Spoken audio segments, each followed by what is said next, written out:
Good morning, everyone. Welcome to the regularly scheduled meeting of the Board of Public Works for today, Wednesday, May 25th, 2016.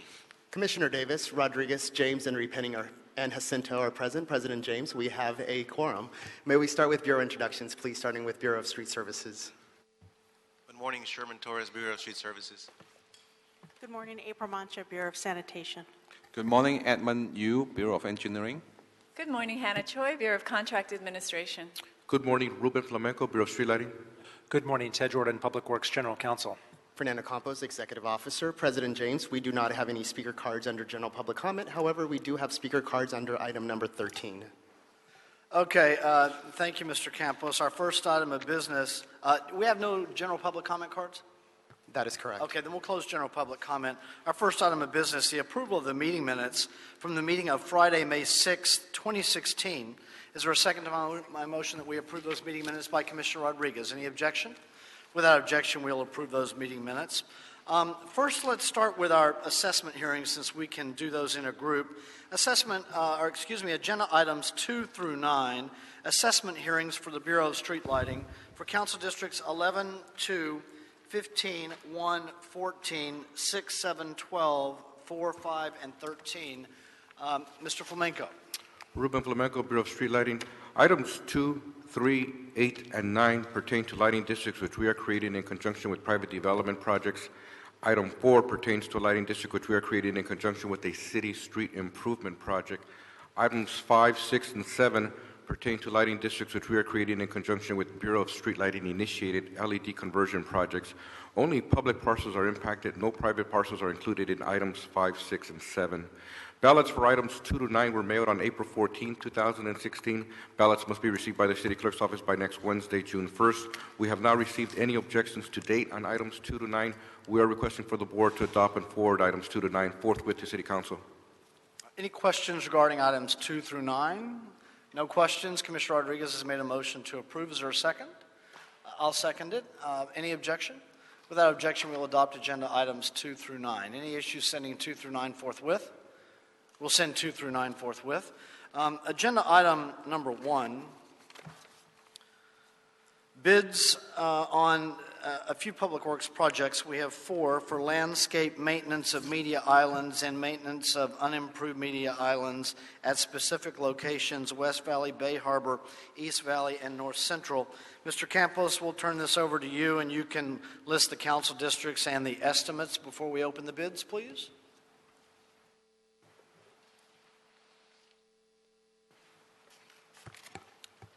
Thank you, Mr. President. Fernando Campos, Executive Officer. The bids to be received today is for the landscape maintenance of median islands and maintenance of unimproved median islands at specific locations in the West Valley area. The city has estimated this project to be at $770,639.72. This is in Council District 3, 5, 6, 7, and 12. The first bid received for the first project is from Mariposa Landscapes Incorporated. And for the record, I'm going to read 2 numbers. The first number is for the improved areas, and the second number is for the unimproved areas. First bid amount is for $2,158,000 even. That's 2158000. The second bid amount for the unimproved areas is $385,190. That's 385190. Again, from Mariposa Landscapes Incorporated.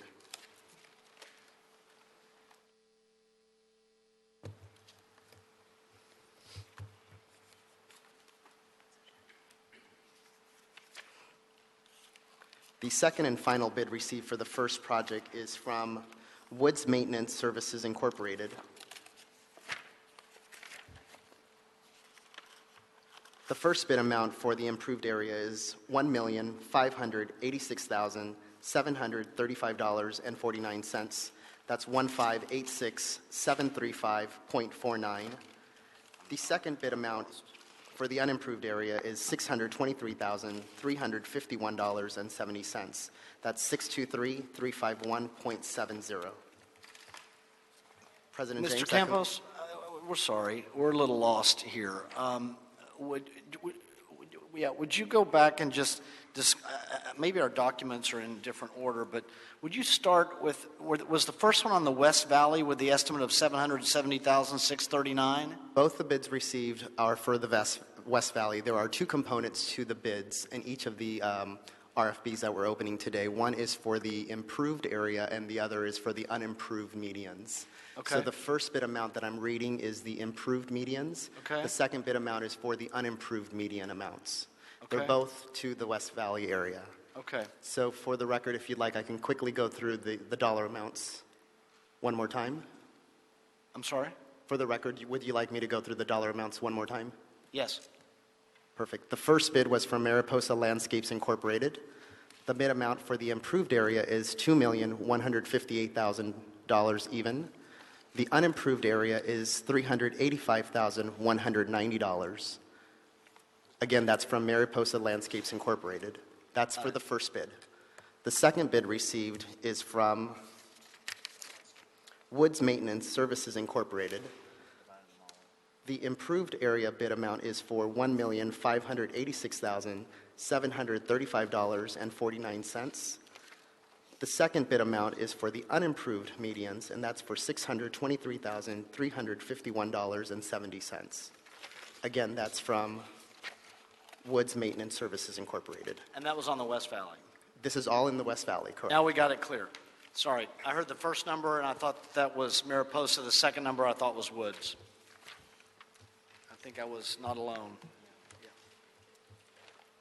President James, that concludes the bid openings for the first project.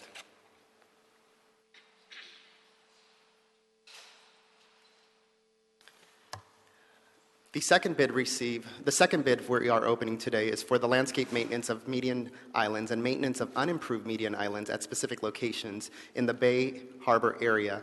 The city has estimated the bid amount to be $629,289.63. This is in Council District 8, 9, 10, 11, and 15.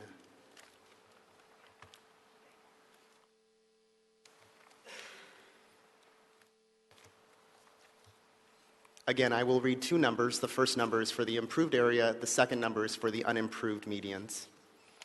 The first bid received for the second project. By the way, Mr. Campos, just so the description in the receipt of the bids is for the landscape maintenance of median islands and maintenance of unimproved islands at these specific locations. So thus for landscape maintenance of median islands should be descriptive as the improved median islands? That is correct. Okay. That would be a little more clear on the agenda item, but go ahead. Thank you. This is how the Bureau of Street Services titled their RFD. Understood. So this is how we're advertising it. At least this way, the oral record is clear. I agree. I think there's improvement in this area. The first bid amount is for Mariposa Landscapes Incorporated. The first bid amount for the landscape improved areas is $2,050,152. That's $2,050,152. The second bid amount is for the unimproved medians for $193,700. That's $193,700 from Mariposa Landscapes Incorporated.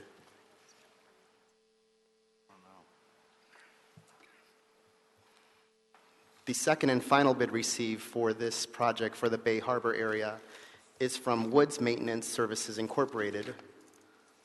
The total bid amount for the improved medians is $1,848,513.54. That's $1,848,513.54. The second bid amount for the unimproved areas is $109,819.26. That is $109,819.26, again from Woods Maintenance Services Incorporated. President James, that concludes the bid opening for the second project.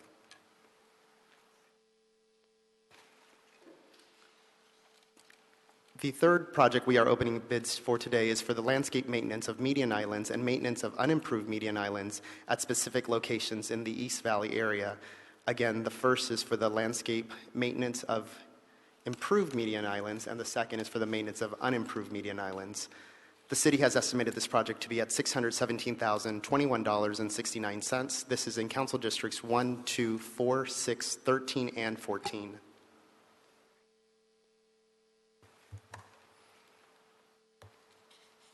The first bid received is from Mariposa Landscapes Incorporated. The total bid amount for the improved areas is $2,278,810.56. That is 2278810.56.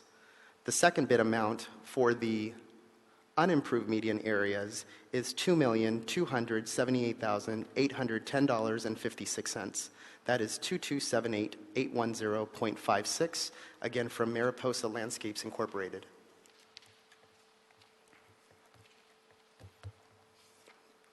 The second and final bid for the third project is from Woods Maintenance Services Incorporated. The first bid amount for the improved areas is $1,506,018.03. That is 1506018.03. The second bid amount for the unimproved medians is for $291,112.38. That is 291,112.38 from Woods Maintenance Services Incorporated. President James, that concludes the bid opening for the third project. The fourth and final project we are opening up bids for today is for the landscape maintenance of improved median islands and the maintenance of unimproved median islands at specific locations. This is in the north central area. The city has estimated this project to be at $473,980.95. This is in Council District 1, 4, 5, 9, 10, and 14.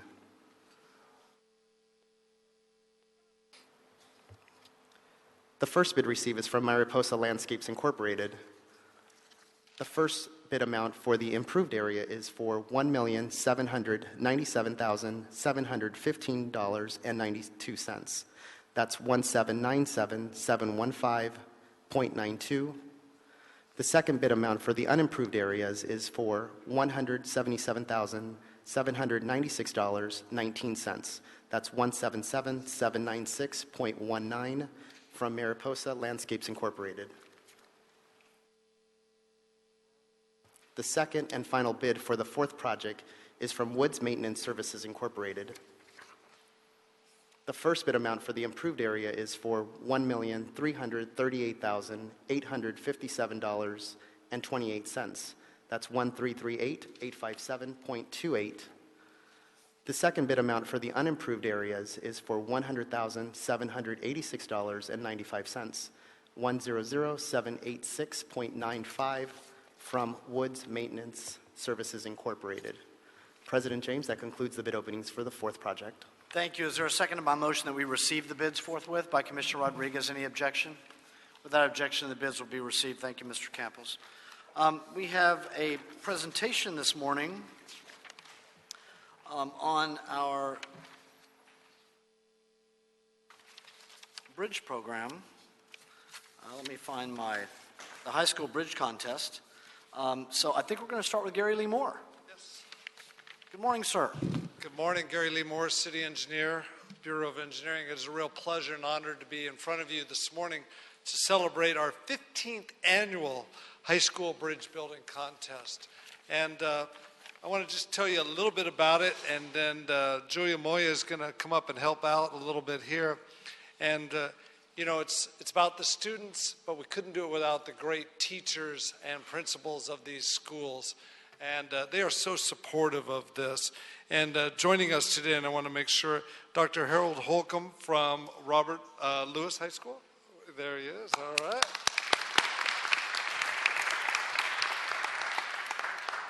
Dr. Holcomb is a familiar face to us all and joining us, and along with his principal and Robert Eisman, the principal. Thank you for being here. And one of our mentor teachers who's been great partnership in this also from Los Angeles High School is Mr. Dante Madali.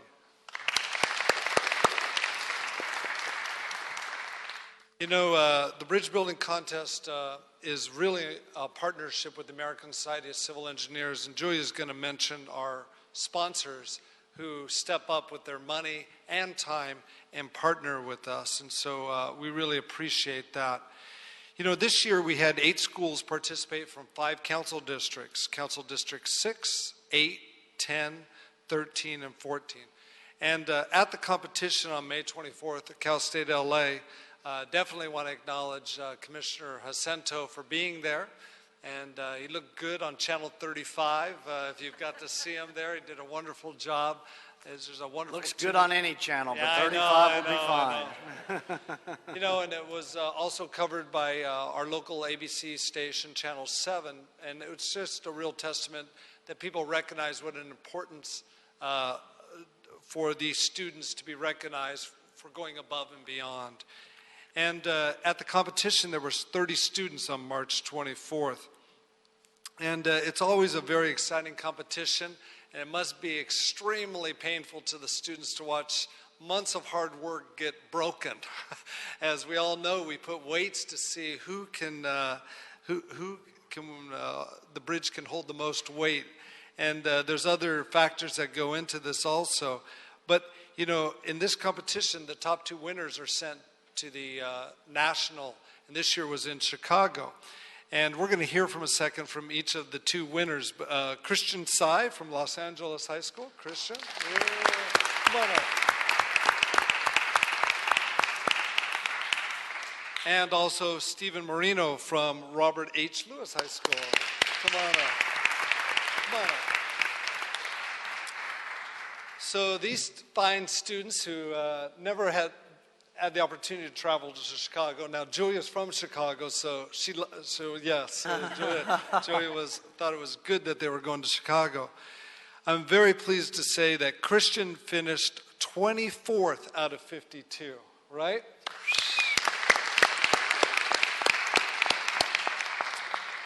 And Stephen in his design was able to place 16th out of 52. So it's just outstanding. And, you know, within the Bureau of Engineering, our division manager of our structural division, Sunny Patel, and assistant division manager, Sharice Mistry, and longtime structural engineer, Sashi Baka, were the mentors of the mentors. Because the other part of this is the Bureau of Engineering employees who step up to be mentors. And they still do their regular assignments and complete those, and they take on this added responsibility.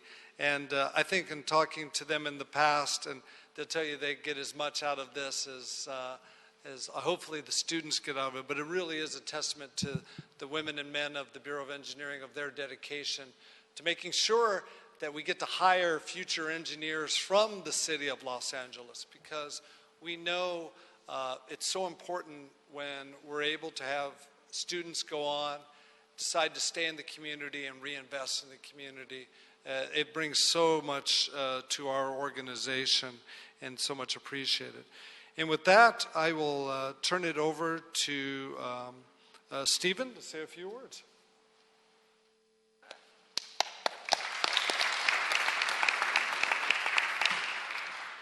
My name is Stephen. I go to Robert Lewis High School.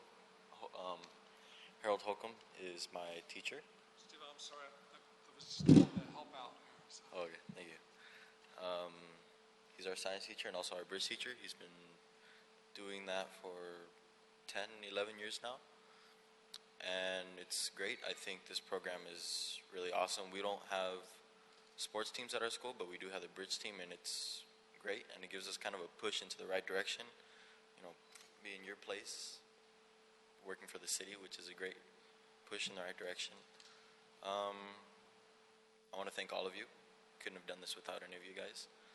I want to thank the staff, my principal, all of our mentors, engineers. It was really great. Chicago was amazing.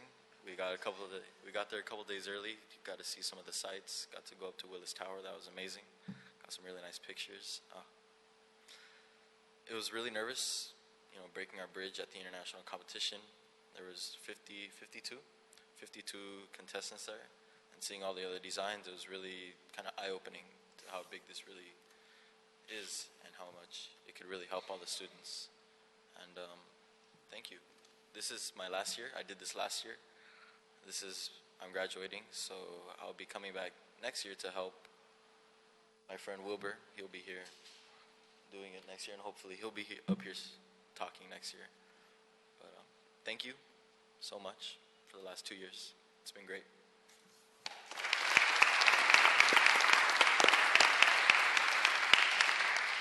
Stephen, where have you chosen to go to college? Mission College. All right. Very good choice. And next up is Christian. All right, Christian. Good morning, everyone. I'm Christian Tsai. I'm from Los Angeles Senior High School. I'm a freshman, and this was my first time competing in a competition because I'm a freshman.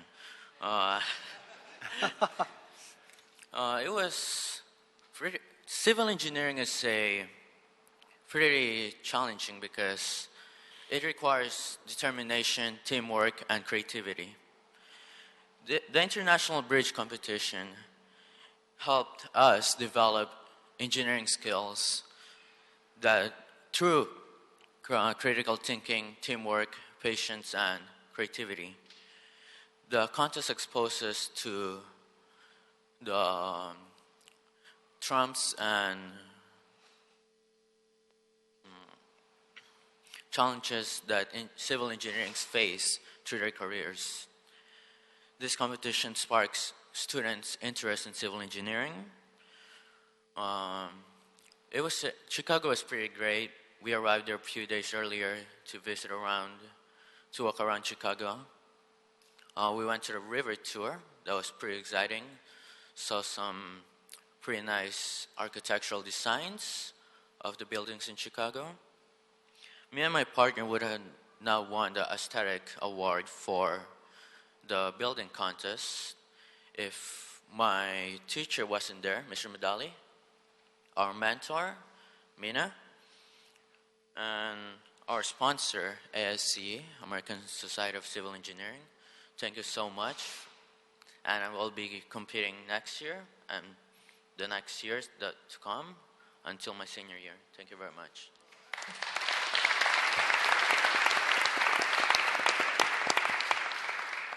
Well, we can see our future is very, very bright. And thank you, gentlemen, for the great work. Julia, I'm going to turn it over to you because definitely our sponsors and our fellow employees, we appreciate what they've done. Thank you, Gary. Good morning. My name is Julia Moy. I'm the high school bridge chair for the Metropolitan Los Angeles branch of the American Society of Civil Engineers, and I'm here to recognize our event sponsors and contributors. Without their contributions and their generous support, we wouldn't be able to continue putting on this competition. First of all, I'd like to recognize our event sponsors. May I bring up HNTB Corporation? Here with HNTB today, we have Josh Englander to accept a certificate.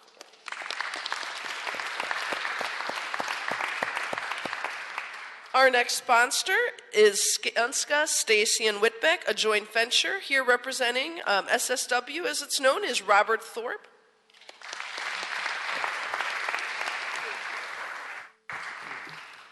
And our last sponsor, T.Y. Lin International.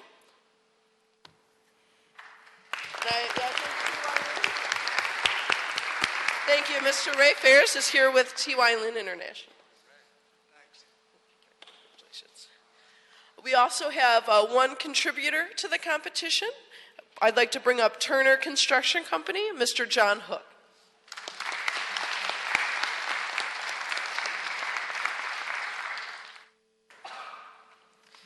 As Gary mentioned, we have quite a number of individuals that make this competition happen every year. We'd like to go ahead and recognize each of those individuals that participated. We have certificates for them. We won't be presenting them now. I would like to ask everyone, as I recognize you, to please stand. And after we recognize each group, we'll go ahead and hold our applause till the end. So first of all, I would like to recognize the Bureau of Engineering event coordinators, mentors, that supported the schools and really supported this effort. First up, Sashi Bhakta, Joanne Zhang, Amber Elton, Justin Ramirez, Karan Patel, Yubin Kim, Brian Powell, Juan Velasquez Cardenas, Mina Zarnia, Adolfo Gutierrez, Marcos Perez Bran, Robert Samante, Richard Sutherland, Megan Aldrich, Gavorek Michoacan, and Eric Beasley. Thank you to our BOE coordinators. And thank you. Please be seated. Next, I'd like to recognize the Public Affairs Office for supporting the event as well as getting the media out and getting the word out about the fabulous work we're doing. Paul Gomez with the Public Affairs Office.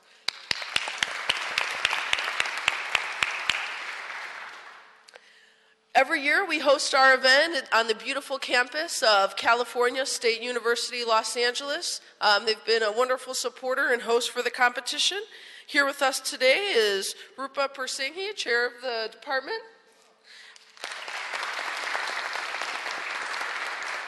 Donna Menendez.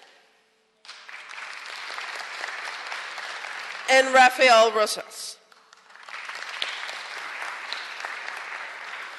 In addition, I'd like to take one additional opportunity to recognize the schools and those in attendance that Gary mentioned, which is Robert Lewis High School, Dr. Holcomb and Principal Robert Eisman, in addition to Los Angeles High School, Mr. Dante Madali.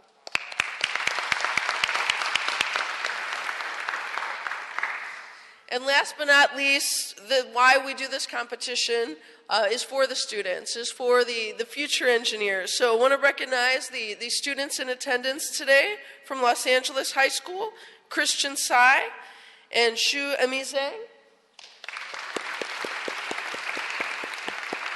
From Robert H. Lewis High School, Stephen Moreno, Jonathan Islas Monteon, and Wilbur Guardado.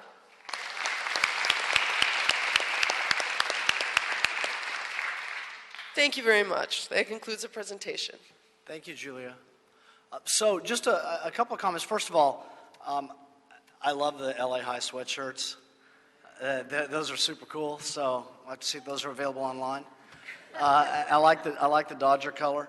But just a couple of comments, and my colleagues may have a couple of things to add. I'll be brief, but a couple of things that I recognize and appreciate as I sit here and watch the presentation and hear from the students.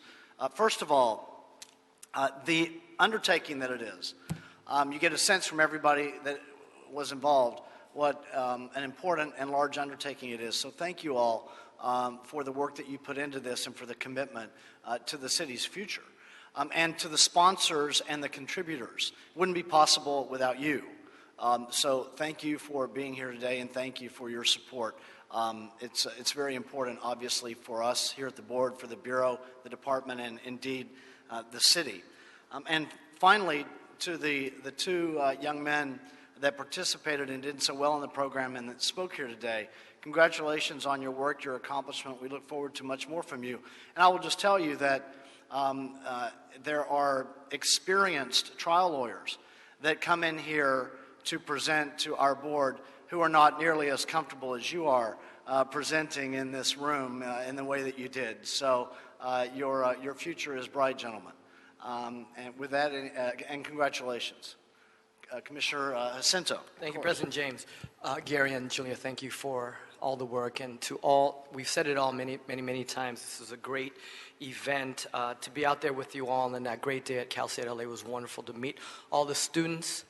I want to give a special shout out to the mentors who, in addition to their jobs of serving our city, went out there and spent multiple hours engaged in helping to provide leadership and guidance in a great setting. So thank you to the mentors that keep mentoring, and to the students, and like President James says, Stephen and Christian, I have no doubt in about 10 years we're going to see you right there. You're going to be wearing a tie, and you're going to be telling us about the next bridge that we're going to be building, and you're going to continue to rise. So congratulations to all you all, and to keep this bridge building program competition going. So thank you very much.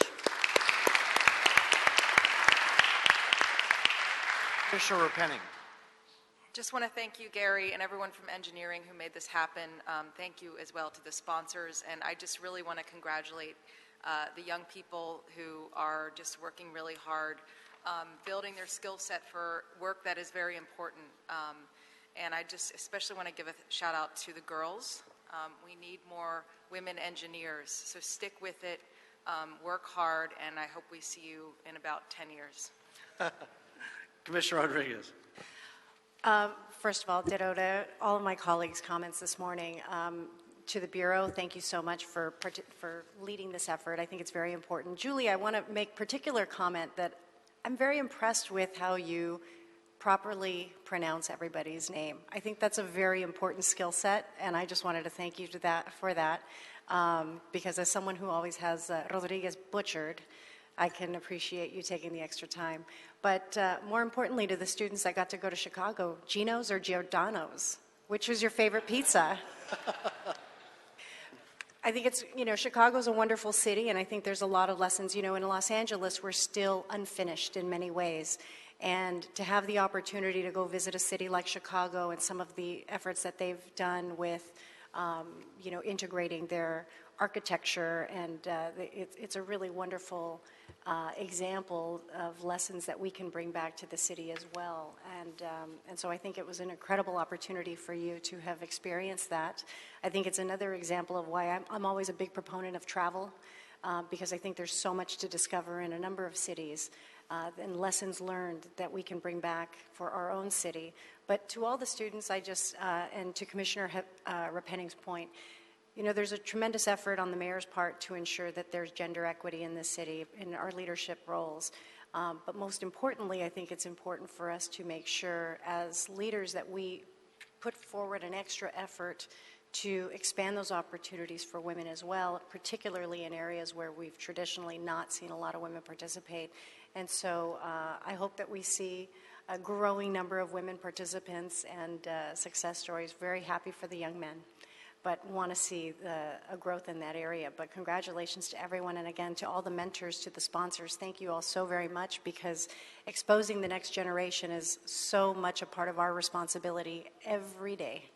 And I just want to say thank you all very much for that. Thank you, Commissioner Rodriguez. Commissioner Davis? Thank you, Mr. President. I want to congratulate our Chief Engineer, Gary Lee Moore, as always, and Julia, who helped to coordinate this effort. Again, this is a great networking and collaborative effort, really developing a pipeline for the next generation of civil engineers. And what I have observed is from the schools all the way down to the clinic, and in this case would be the Bureau, we have had people who are extremely passionate about leading the pathway for your success.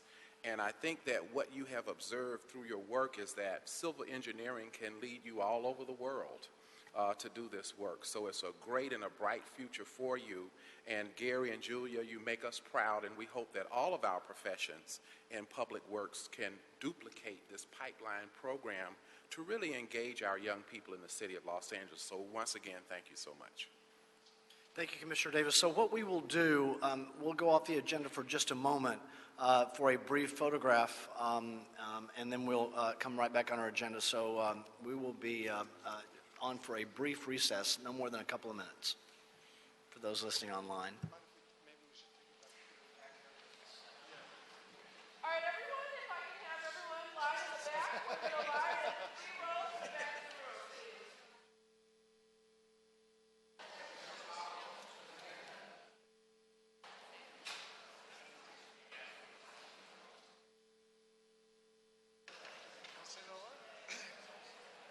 Yeah, it's wonderful.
Okay, we have everybody here. Are we back on?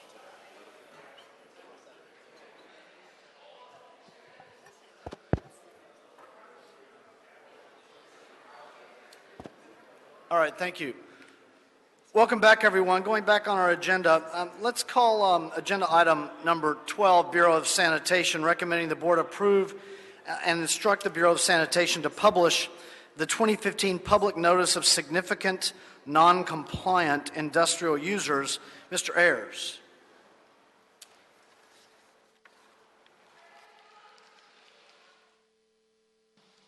Good morning, President James, Commissioners, Bureau Management, and Council. I'm here today, Lonnie Ayers, LA Sanitation, Industrial Waste Management Division, requesting that the board approve the publication of the 2015 Significant Noncompliance List. The City of Los Angeles, being the control authority, the Industrial Waste Management Division administers the pretreatment program for the city, regulating and controlling the discharge of industrial wastewater by manufacturing and commercial facilities through the sewer system. It's required that the city comply with the Code of Federal Regulations. One particular requirement is annual publication of significant violators. Today, there are 14 violators in the calendar year 2015. Of those, they consist of metal finishers, dye houses, a couple water reclamation treatment facilities, a pharmaceutical, and a soft drink manufacturer. Now, the purpose is to allow scrutiny by the public, the right to know of significant violators and who's affecting the environment. These companies have violated specific criteria. And in response, we issue administrative orders, take enforcement action to make sure that those violators maintain compliance with permit conditions and requirements. So I'm here today to answer any questions that you have with respect to this list. Mr. Ayers, there are some well-known entities on the list, and just some examples of the 14. The City of Santa Monica, Charndock Well Field, the Coca-Cola Refreshments Company, as well as the U.S. Veterans Administration Medical Center. So my question when I see that list is, I'm going to assume that these violators, that we're publishing the list as we're required to under the specific federal regulations. But these entities have had the opportunity to cure the problem, to solve the problem, and indeed have. Would that be fair to say? Yeah, that's correct. We have two different types, discharge violations and also reporting violations. With respect to Santa Monica, it was just a failure to submit a report. And the response due to the violation is to make up sampling to ensure that they follow their permit requirements, and specifically have their staff trained when any new staff are hired, that they're trained on procedures so that this doesn't happen. So they're in permanent compliance as of this time.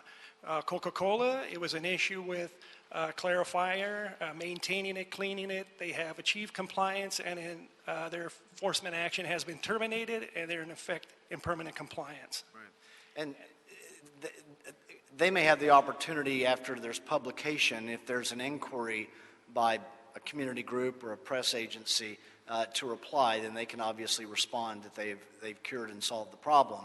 I'm not going to attempt to, I can speculate on the reason for the CFR, the Code of Federal Regulation that requires us to do this, is for deterrent effect going forward. That's correct. However, the city has an enforcement response plan that gives the industry opportunity, fair and equitable, to achieve compliance. Again, the publication is supposed to act as a deterrent, but we have an enforcement response plan. And as of this time, they are in permanent compliance. Right. All three of the industrial users you mentioned. Right. Thank you. Any questions from Mr. Ayers? Is there a second to my motion that we adopt agenda item number 12 by Commissioner Repenning? Any objection? Without objection, we will adopt agenda item number 12. Thank you, sir. Oh, you're welcome.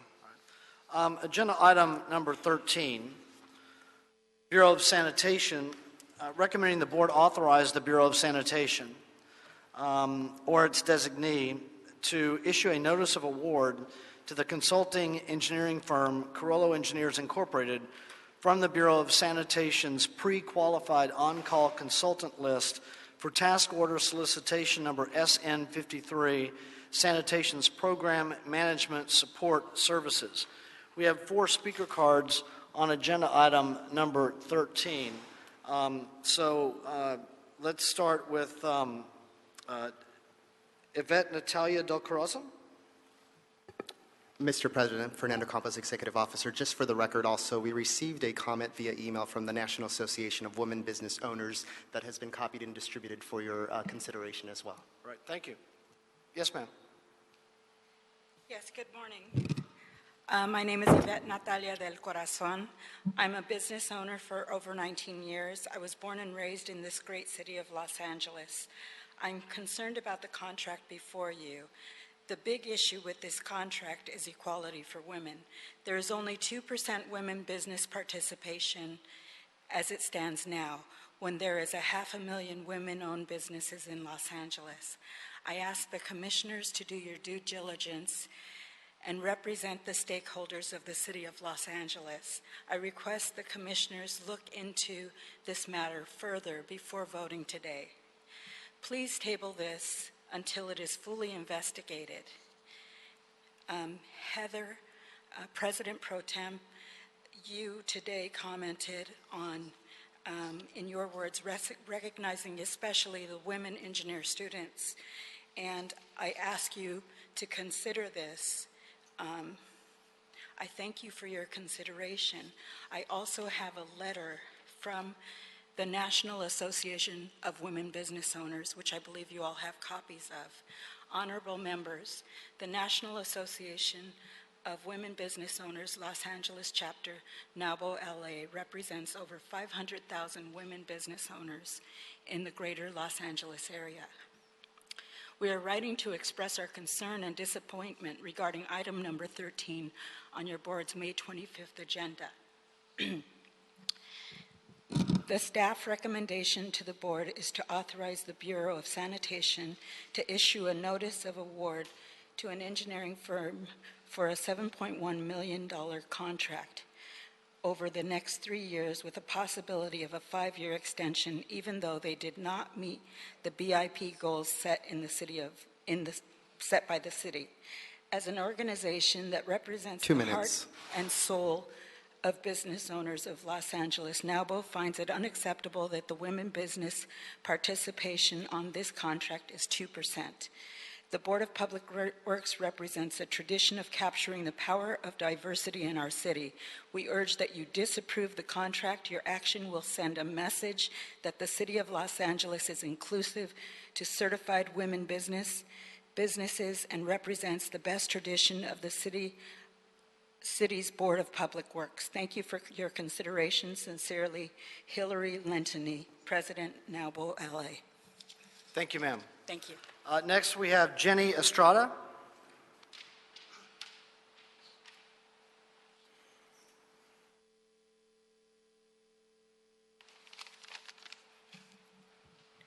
Good morning. My name is Jenny Estrada. I am a small women-owned business. I am a native of Los Angeles and also a Native American. I have spent many years in the corporate world where I saw women treated as second-class citizens. I have retired from that, and I have started my own business. We women are good at business because we work hard. We're dependable and we're smart. I represent many women who could not take the time off to come here because they're working to support and feed their families. In the city of Los Angeles, where the women outnumber the men, how can you not include them in this contract? I ask that you throw this contract out, correct this, unjust appropriation of funds. I ask that for the women of Los Angeles, and I say, if you don't, shame on you. Thank you for your time. Yes, thank you, ma'am. Next is Cynthia Ruiz.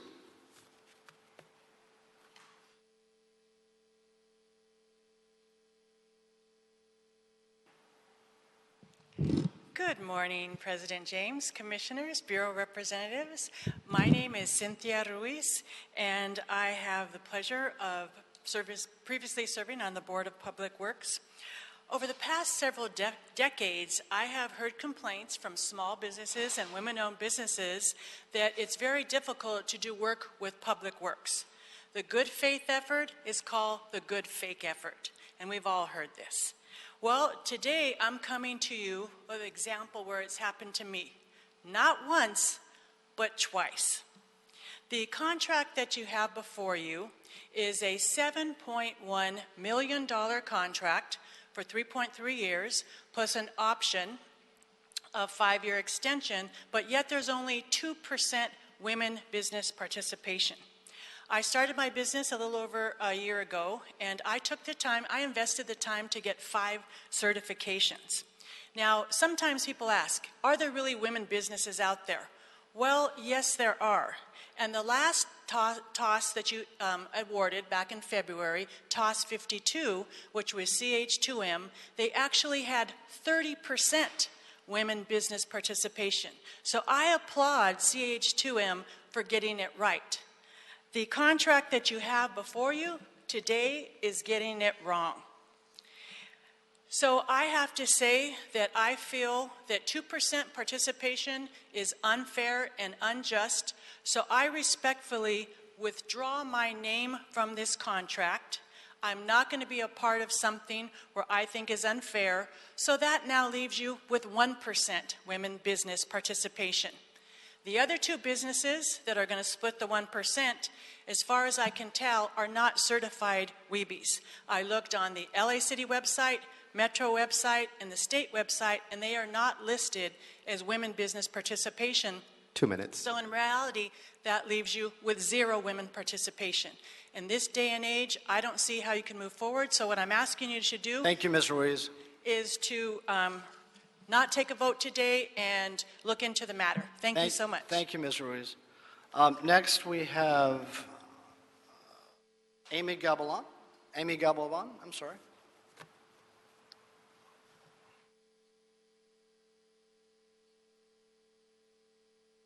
Good morning.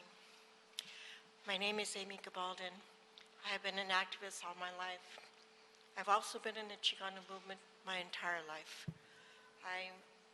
I'm a grandmother of 26 grandchildren, and I adore it.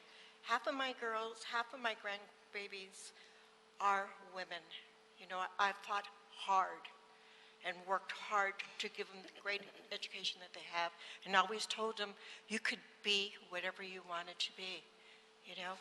And after all this, you know, I'm here saying, what? You know, I'm going to go home and tell my kids, tell my grandbabies, you know, guess what? You know, it doesn't work like that. You know, you can work as hard as you want, but guess what? It isn't going to count. That's wrong. And I'm asking you to really think about what you're doing with this contract. It's not only is it an insult to me, but it's an insult to every woman. You know, and I think this is just wrong. And I know in your hearts, each and every one of you know that it's wrong. You know, this is just unbelievable, unbelievable. And I hope, you know, that you really think about this. Thank you, ma'am. Ms. Mowry from the Bureau of Sanitation.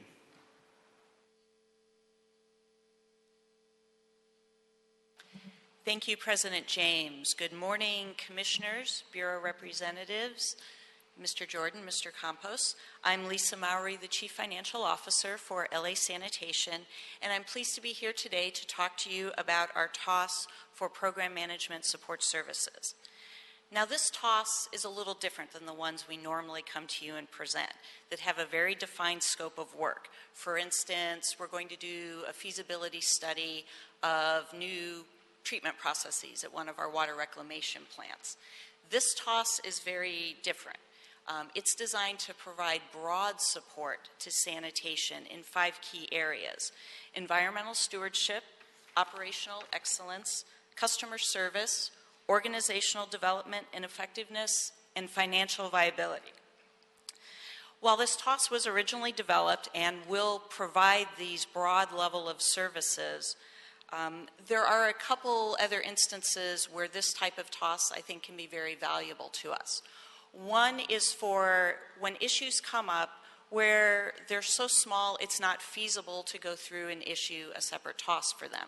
For instance, if we have a new issue facing sanitation and we want to hold a couple of workshops, talk about the problem, brainstorm some possible directions to go, in many cases, it would be great for us to be able to call on a few consultants who have expertise, have perhaps worked with other agencies that have dealt with this issue, and have them attend those meetings, hear what our discussion is, offer us an outside perspective. Right now, we really can't do that if we don't already have them under a TOS that's aligned with that type of work. So by having this broad umbrella TOS, we would be able to bring people in for just a few hours or a few meetings, something we really don't have the ability to do now.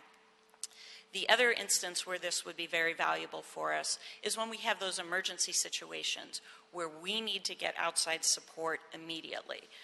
You remember when we had the issues last fall with the materials of sewage origin that were being discharged from the Hyperion treatment plant. We immediately need to bring in some outside support to help us figure out what was happening in that situation. So while the technical folks were out there working the problem immediately, those of us on the administration side were struggling to figure out what sort of contractual mechanism we could use to bring in those resources immediately. So by having this sort of umbrella TOS under which individual tasks can be issued, that would allow us to solve this dilemma that we found ourselves in being able to deal with emergency situations. So this TOS was released January 15th of this year to all 25 primary contracting firms that are on sanitation's pre-qualified on-call consultant list. On February 18th, we received 6 proposals. They were evaluated with a focus on the following criteria: expert staff that had technical expertise, were locally available, and were able to meet the projected time commitment of this TOS. Second, understanding of sanitation's business and the city environment in which we operate. And the third criteria was the value offered. What was the cost of the services compared to the expertise that we were receiving? Based on the evaluation, sanitation recommends awarding this work to Carollo Engineers. Carollo has assembled an extensive team with wide-ranging experience, as you can see from the table on page 4 of the board report. The subcontractors that are proposed for this team include 4 other large engineering firms, one of which is a minority business, which represents a broad range of expertise that could be brought to bear on any sort of problem on an immediate basis. In addition to these larger firms, there are 13 other subcontractors listed. 8 of those are small and emerging businesses, and 3 of them are women business enterprises. While this TOS is open enough to provide support for issues as they evolve over the next 3 years, we have identified some specific tasks that we intend to use this TOS for. They include assisting in the development of strategic plan and program goals, assisting sanitation in securing grants, loans, and other revenue streams, evaluating our program's financial viability and developing strategies to ensure long-term viability and rate sustainability, and providing value engineering for programs and large projects. Due to the fluid nature of this TOS, the numbers shown on page 4 and 5 represent an estimate of what the subcontractor utilization may look like. As specific tasks are identified, Corolla will continue to optimize the use of MBE, WBE, and SBEs, so those numbers may increase over the course of this contract as we identify additional opportunities for those consultants to be brought to bear. Thank you, and I'm happy to answer any questions. Thank you, Ms. Mallory. I have a few questions just related to your last point, and then there are a couple of other things, and I'm assuming that my colleagues will have some questions as well, and we'll have this dialogue. On the last point that you just made, regarding the fluidity of this toss, there is and the opportunity as time passes for a potential increase in participation by the women business enterprises, by minority business enterprises, and some of the small business enterprises. There was a reference made by one of the speakers, I believe it was Ms. Ruiz, regarding CH2M. They're listed here as a sub. The comment she made was that in a prior toss, that CH2M has had significant success in the WBE numbers. Would that opportunity still exist, at least potentially, for CH2M as a sub on this toss? Is your question as far as CH2M bringing in additional subs? Or, well, the subs, I believe, would all be brought in under Corolla, but certainly the fact that CH2M has established relationships with so many WBEs certainly brings them to the table as possible subconsultants on this in the future as we continue to identify specific work. Okay. The other question, there was the board report does a good job of describing the additional work and I may be simplifying it a bit, but what appears to be additional work and responsibility that has been placed on the Bureau of Sanitation. There are a number of key items that I note in the list, the descriptor list of the services. As broad as they may be written here, some of the key items, I want to list what I saw as those, and then I want you to respond based on my question regarding what sanitation is facing given the staffing levels that the Bureau has. So some of the key items, you mentioned some of them obviously. Securing grants and new revenue streams. The ability to work with various legislatures on ballot issues as well as resolutions. That was one key item. The information in responding to requests from the public, media, community groups, and elected officials, I also saw as a key item. Funding strategies and funding sources, not incompatible with the first key item, but something that's added there, as well as improving ratepayer relations with the goal of benefiting customers and improving satisfaction. Those are some of the broad terms. Could you just describe the need of the Bureau as it relates to those key items, particularly when adding to the explanation the fact that sanitation has been facing a number of new regulatory challenges and mandates? Because there are times when a new regulatory issue or a mandate will come that we don't have the opportunity to go out and hire in-house to handle that. Go ahead. Great, thank you. Yes, you mentioned grants and loans right off the bat. That's close and near and dear to my heart. We always want to use other people's money to build things whenever we can. Particularly as sanitation's role is expanding and we're no longer just focusing on our 3 core programs we did before of clean water, watershed protection, and solid resources. As we continue to expand into the areas of assisting with homelessness issues, with climate change issues, it becomes even more important for us to look for alternative sources of funding because we don't receive that funding from our ratepayers. So that's one area where it's very helpful for us to get expertise from folks who have been successful getting other people money, folks who have relationships that they've developed with the legislation up in Sacramento, where they can help us make those sorts of connections and find that funding. One of the other items as far as the information being presented to a wide array of our public audience. We have certainly found that as more and more information becomes open and is shared openly, sometimes we can be at a disadvantage. We are too technical. We look at those numbers, we understand what they mean, and it can be very challenging for us to look at them from an outside perspective and see how other people might interpret them. So we may have data that we're putting out there, very proud because what we're looking at it for, we're doing great. Whereas somebody can look at it from a completely different perspective and see a totally different story. So this is another area where this support can really help us to make sure that we've considered all the different ways people could look at this information. And so the way we're presenting it really does tell the complete story and doesn't just tell a narrow slice of it and lead to more questions about other issues. As you mentioned, a lot of times we have these projects that pop up and they can be very intensive for a 3-6-month period and then they go away. And it doesn't make sense to hire full-time staffing to that level.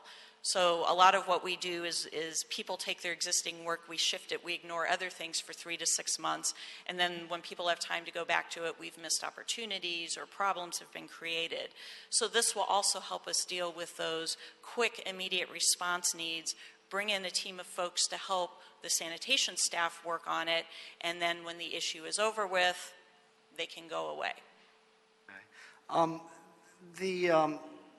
The term of the contract, there's a reference to a 3-year term, 3 years, 3 months, and the annual cost ceiling is not to exceed $2,500,000 in any contract year. But what's being proposed now for the first year is $2.5 million, which is the ceiling. Is the Bureau front-loading this toss? And if it appears that they are, if so, why? The way we structured this, we're not spending 2.5 every year. The total ceiling doesn't allow that. But we put the 2.5 in as a cap because this is as-needed work. The amount of work is going to fluctuate from year to year. Some years, maybe we do $1.5 million worth of work, but we do have the 2.5 as a cap. I do suspect that the first year will be closer to that 2.5 million number because there's a little bit of pent-up demand. We already, as I discussed, we already have 4 or 5 different things that we're ready to start using this for, as well as issues that develop over the course of the year. So I would tend to suspect the first year we may be closer to the 2.5. We may not. If we only need to do $2 million worth of work, that's what we're going to do. And I suspect that my colleagues will have questions that will relate to your addressing the issues that were raised by the speakers. So I'm going to call on Commissioner Repenning and then go through my colleagues. I may have some additional follow-up questions and some concluding questions as well, especially if I think anything's been left unsaid regarding that. Commissioner Repenning. President James. Thank you, Lisa. I wanted to talk a little bit about the project before us, which is essentially getting you guys some critical help that's needed.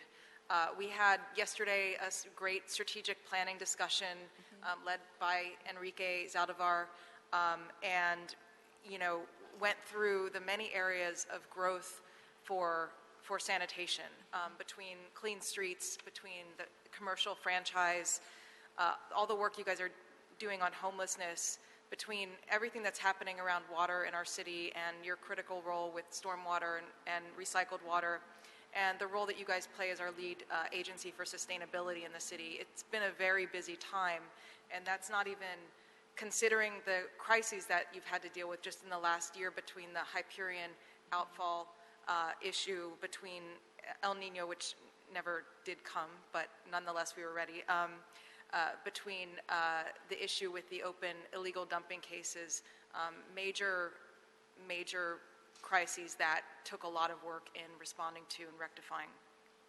So I fully understand the need for this package of services, which is essentially to help you guys really think strategically about the department, about your funding, about your structure, in light of everything that you guys have been recently asked to take on.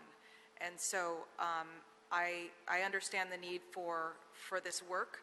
I do have a few questions about some of the issues that were raised in terms of inclusion on the contract. I would like to, in general, say that I'm often frustrated by our business inclusion program, which essentially requires, good faith outreach, but it does not require any percentages, and I understand the legal reasons behind that. But we cannot require percentages. We do ask that the contractors that we work with, the consultants that we work with, do their best to put together a team that is reflective of our city and that ensures that we're having the maximum impact on our local communities as we're spending taxpayer resources on these projects. This one is low on the women business side, and I guess I wanted to hear kind of from you going forward how we can really focus on trying to do a better job and to raise those levels. Thank you. As I had mentioned before, one of the things that made it challenging for all of the proposers was this went out without a specific scope of work. Out of the 6 responses we got back, in fact, we only had 3 of the proposers that actually gave us percentages. We had 2 proposers who did not, one of whom had a statement saying, as individual work is issued, they will come up with numbers for each of those items, but there wasn't anything for the overall proposal. We did have one of the proposers who committed to meeting the goals, but didn't give any specific percentages as far as how they were going to do it. They just made a blanket commitment. So I think part of that reflects the difficulty the proposers had in trying to guarantee numbers when they don't know what the scope of work is. Particularly when a lot of the focus on the work is, we know the technical support, we've got the value engineering component, we've got the very heavily programmed component. There are other items we're doing. The outreach is historically an area where we typically get a good response from our WBEs. The grants issues, working with the state legislators is another area. But until folks, I think, had a better idea of the work that was actually going to be done, it made it incredibly challenging for our primes to commit to specific numbers. So as we go forward with this, and identify specific chunks of work, we will absolutely be challenging Carollo to bring those numbers up now that they know the services that they're actually being asked to provide. On a broader note for how WBE numbers look for both sanitation and for Carollo, I am happy to say that we have had an uptick in WBE participation in our recent years. In fiscal year 14-15, the actual participation level was over 6%, so we did exceed our goal. In fiscal year 15-16, through 3 quarters, we exceed 7%. So we certainly aren't saying, well, okay, we're doing great, we can rest on our laurels. We know that this is a never-ending process to make sure that more and more opportunities are opened up. But that does make me feel a little more comfortable that this is an area of emphasis with sanitation. We have had success and we'll continue to build on that. Specifically to Carollo, taking a look, they've had, under this contract already, they've received 3 tosses. The pledge amounts, as reported in the personal services contract quarterly reports, the pledge amount was 8.69%, again, in excess of the goal. and the actual WBE work based on payments to date has been 9.32%. So they have established a good track record of exceeding the goals. So that does make me feel more comfortable as we identify specific chunks of work that they are going to be able to work successfully with the WBEs and the SBEs and the MBEs to potentially bring those numbers up even higher. Okay, so I'm going to do this, Lisa. I'm going to support this moving forward today, but I'm going to ask you for two things. Sure. And I know you care about women business inclusion in our city, as do I. So I think number one is a general ask, which is that we need to, at sanitation, find ways to do better in contracts going forward. And then the second is that I would like to be briefed on a bi-monthly basis on this contract to ensure that both the MBE and the WBE subs are being used in the way that, in the most aggressive way, so that we do have an inclusive package on this. Thank you. We are happy to do that. Thank you. Thank you, Commissioner Penny. Commissioner Rodriguez. Thank you. Well, I have a series of concerns. Most paramount in all of this is that we're sending out a task order solicitation with no specific scope of work clearly identified.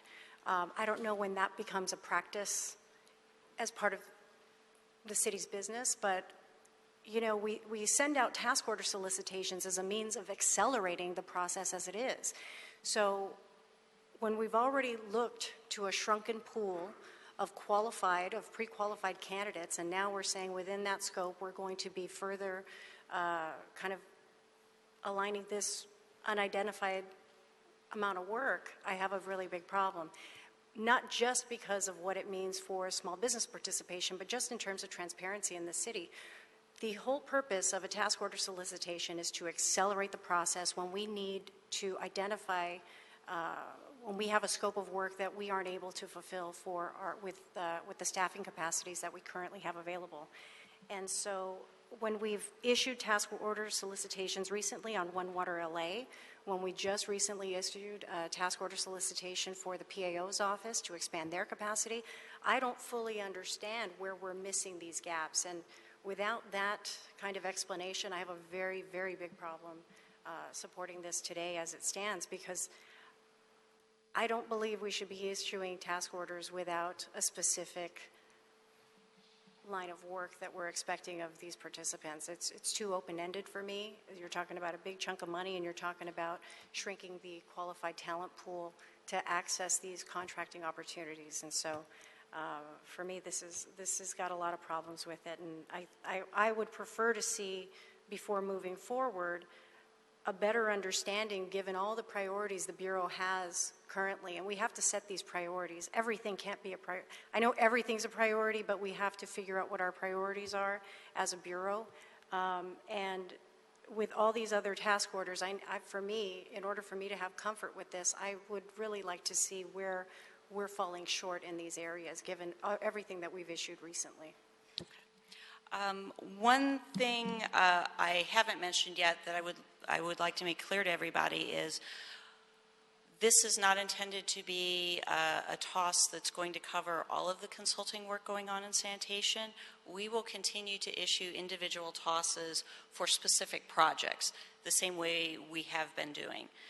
This task, this toss is a bit analogous to other tosses. I know particularly we used them quite a bit when I was in Bureau of Engineering, called staff augmentation tosses, where, for instance, if you're in an engineering design office and you don't have mechanical engineers, that's a gap. You've got plenty of civil engineers and you've got structural engineers, you don't have any mechanicals. We would issue a toss for staff augmentation. And it would be a very general scope of work. Basically, they're going to provide that type of work for a multitude of projects that aren't identified at that point. It depends on as they're identified. So in some ways, this is very similar to that this is more, in many cases, almost a staff augmentation, that as we're trying to fill in the gaps, whether it's we're trying to get an outside perspective or we're trying to get a very specific expertise, or we've got one of these issues that balloons up and does become a very high priority because it's a mayoral directive, for instance. Well over half of the executive directives that have come out this year, sanitation has a very large role in. And so every time one comes out, we find, okay, we've got a new priority now, and we embrace that, and we want to support it.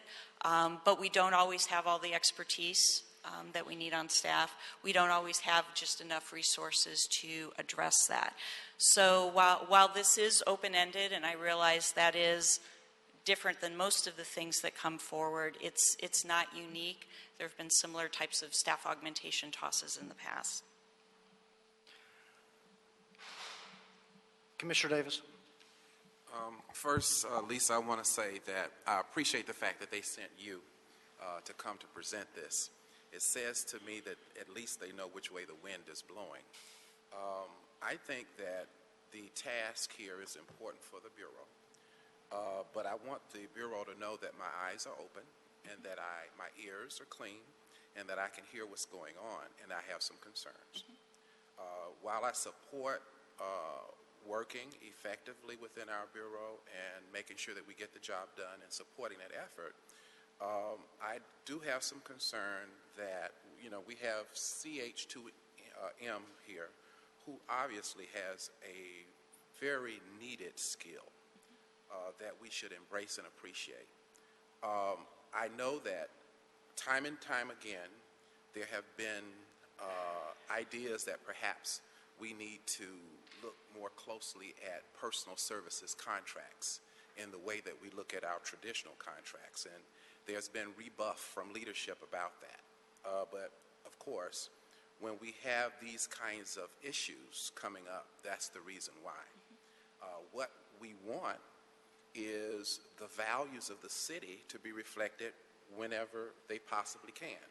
I'm fully aware that we have individuals who don't have certain skills when you go out as contractors to evaluate and make a selection. But in several cases, when you have something general, as you have discussed, customer service, government affairs issues, then in the past, those tend to be expertise areas where, in fact, you do have.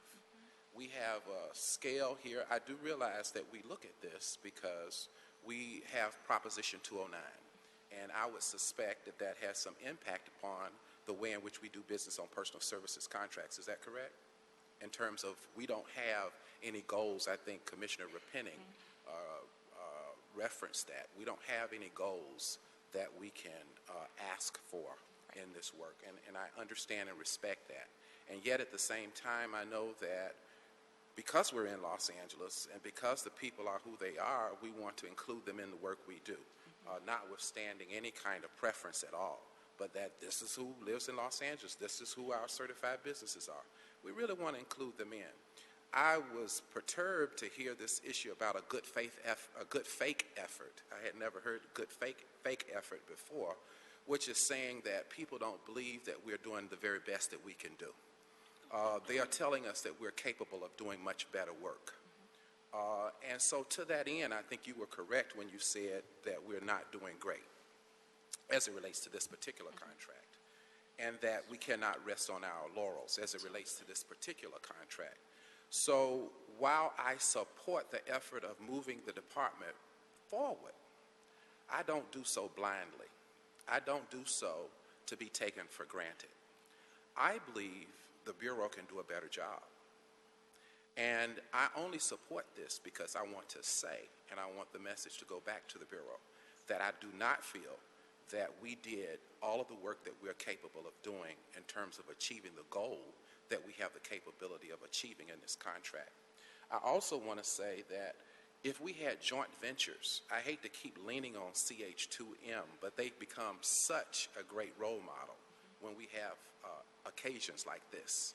It would have been great to see them as a joint venture on this, because then I don't think we would be at this point where we are today, having to defend our underperformance. I believe that we could have done a better job on this project.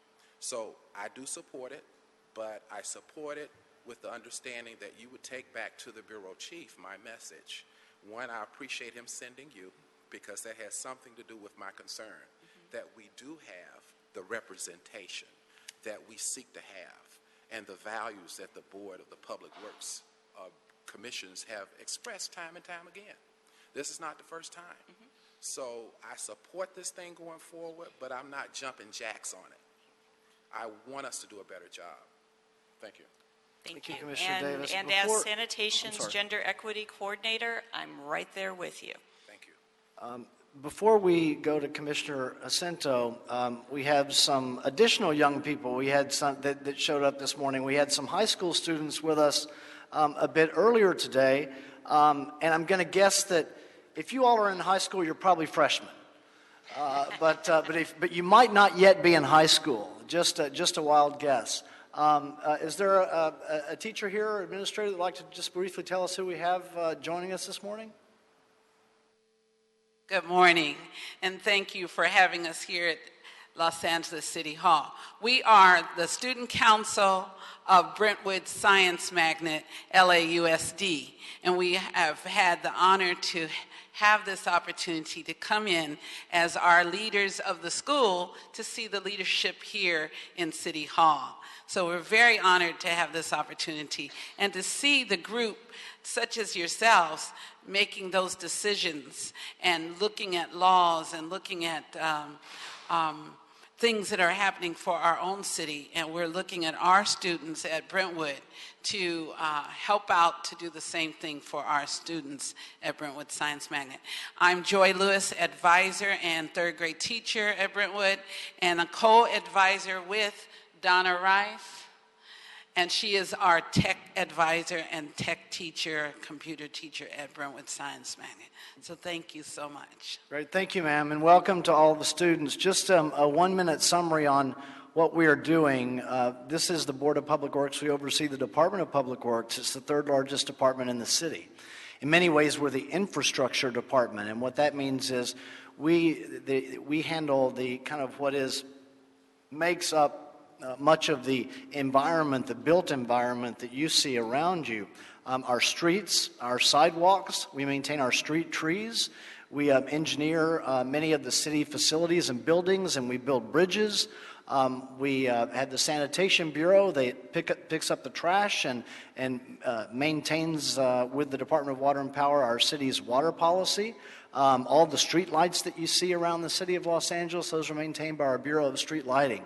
The discussion that we're having this morning is with the Bureau of Sanitation regarding a request for additional work from outside the Bureau to assist the Bureau in much of the work that they do. And as you can tell from the discussion, as with many of our discussions, not all of them, but many of them, there are always differences of opinion, and it's part of this collaborative, open process that makes this board a unique part of your city government. So thank you and welcome, everyone.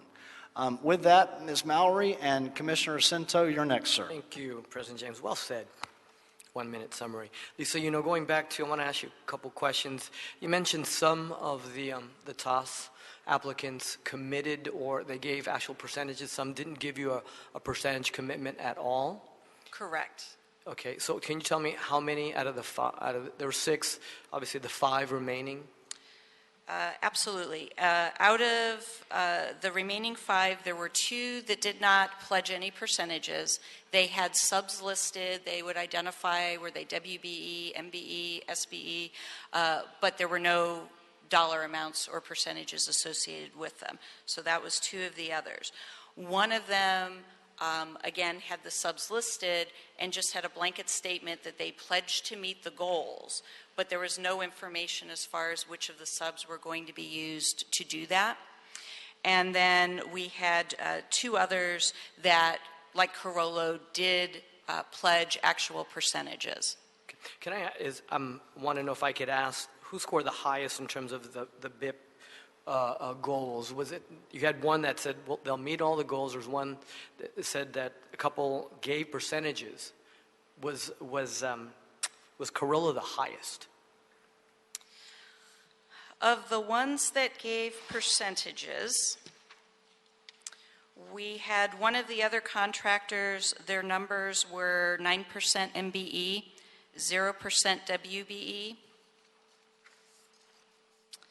And then we had one contractor who had 18% MBE, 4% WBE, and 26.5% SBE. But they weren't selected for as the top. Correct. I'm sorry, what did you say, Commissioner? They were not selected. They okay. gave the percentages, but they weren't selected in terms of the review criteria, which really is more expertise. So I'm kind of going to the sort of the ambiguous and open-ended, which you state in terms of kind of on-call, but they have the highly specialized consultant support that's listed. So I'm struggling between the two about give us an open-ended thing, but we have very specific things that we're looking for. And it's creating a little bit of dissonance for me in terms of moving forward. If we didn't approve this, what would happen? If we did not approve this, there would be some specific tasks that we would not be able to move forward with. We're getting ready to look at, we have rate needs in all of our major programs. Everyone's aware of the issues related to SPA funding. While solid resources is fine now, going forward with a rate case for that is just around the corner. And while I'm sorry, Ms. Mowry, would you repeat what you just said on that? Sure. One of the things that was going to be done under this was the review of our rates for our major programs. We're all aware of the need for SPA funding for our stormwater program. For our solid resources program, the need to move forward for a rate case is in the not too distant future because we know these things take a long period of time. You've got to start early. For our clean water program, our wastewater program, while we still have a few years of rate adjustments that have already been approved, we know we need to look at our actual rate structure in light of how that's being impacted by water conservation and other changes in the way people are using our system. So that would be one area that we're planning to do under this. The real challenge for us would be if we had another one of those cases like we did last fall with the discharges from Hyperion where we need that emergency assistant right away. While absolutely the on-call process is much faster than going through an RFP process, it's still not immediate. We don't have the ability to call somebody up and say, we've got an emergency, we've got a meeting at 3 o'clock this afternoon, get a team together and get down here. So it's those sorts of things where we're then stuck saying, okay, well, what are all the tosses we have? Do we have any that are remotely close to this that we then have to go in and amend and so that's one of the areas that's been a challenge. The other bit that there would really be no way to deal with is if we just need outside support for folks to come in for a couple of meetings on a topic. It's not something that it's big enough to put out there as a toss. We need maybe 10 or 15 hours of being able to pick somebody's brain or have them come in and brainstorm with us. And right now, we don't have a way to do that.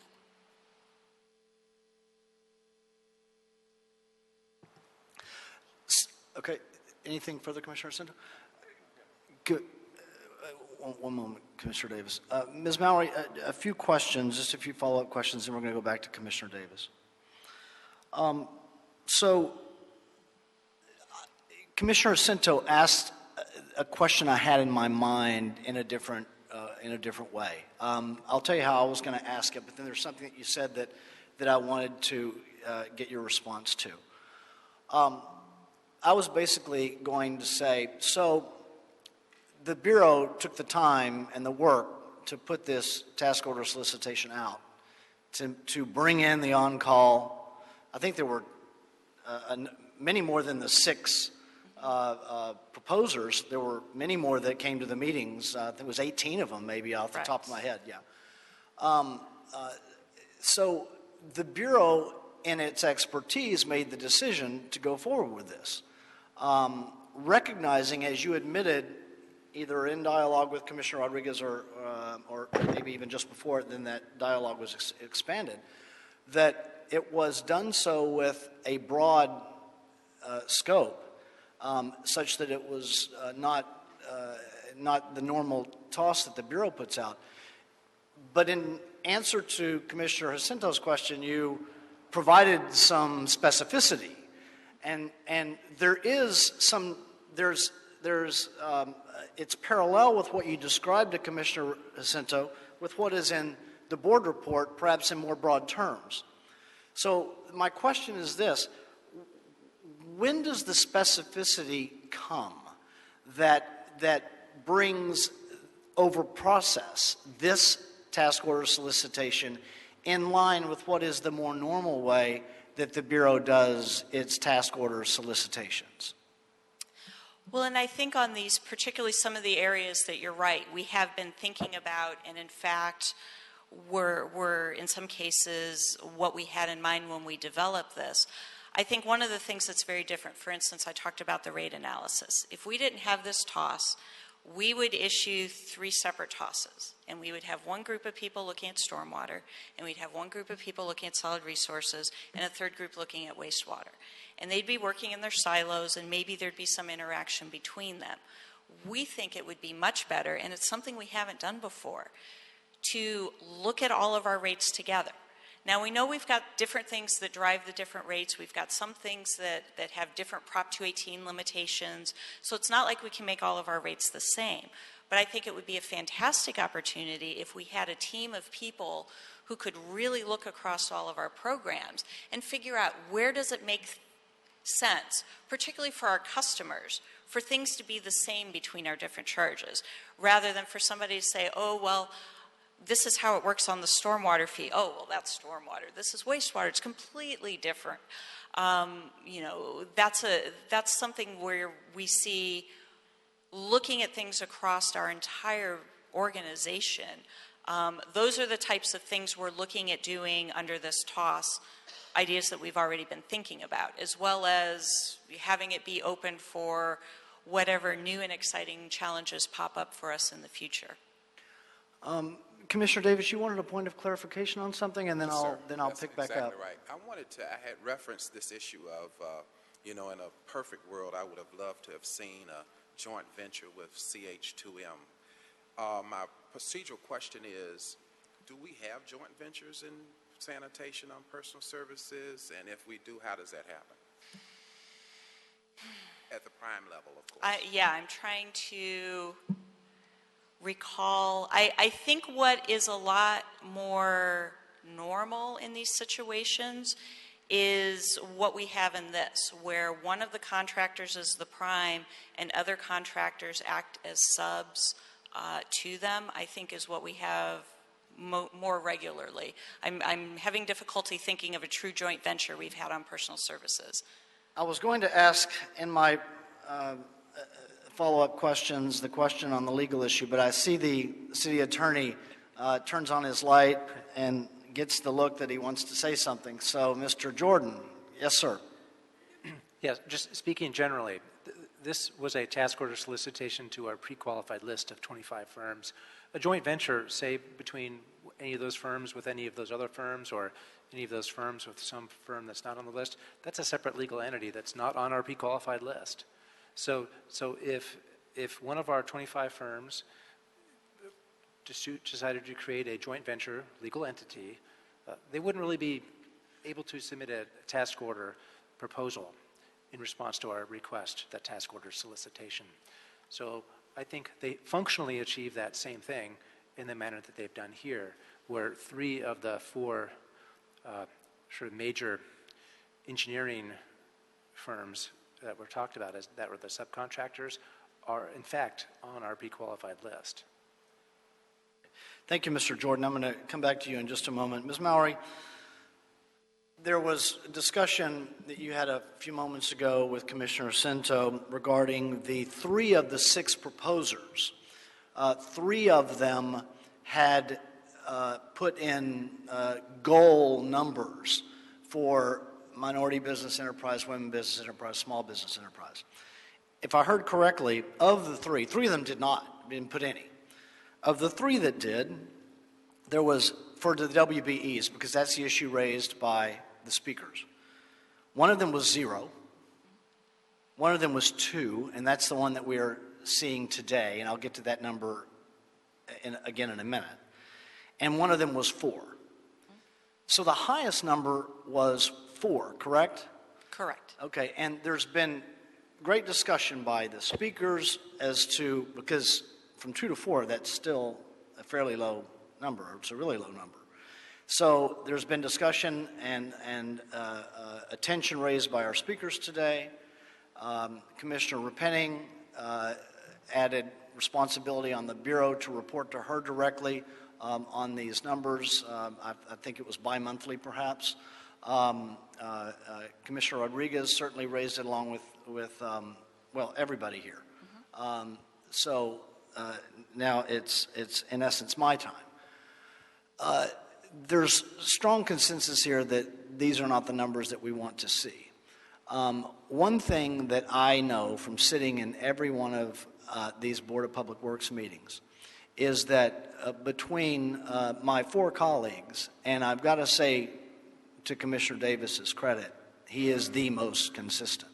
It is a question that Commissioner Davis asks virtually every meeting. And he doesn't just ask, but he makes, just as he did today, direct suggestion, directives to the bureaus to work on these numbers across the board, whether it's this issue or a task force solicitation or a contract award or anything like that. Where I'm going with this is that you stated earlier that you went back and looked at the numbers for WBE, the Women Business Enterprises, that Carollo has reached. That's the one we're talking about today. That Carollo has reached in its 2 prior tosses.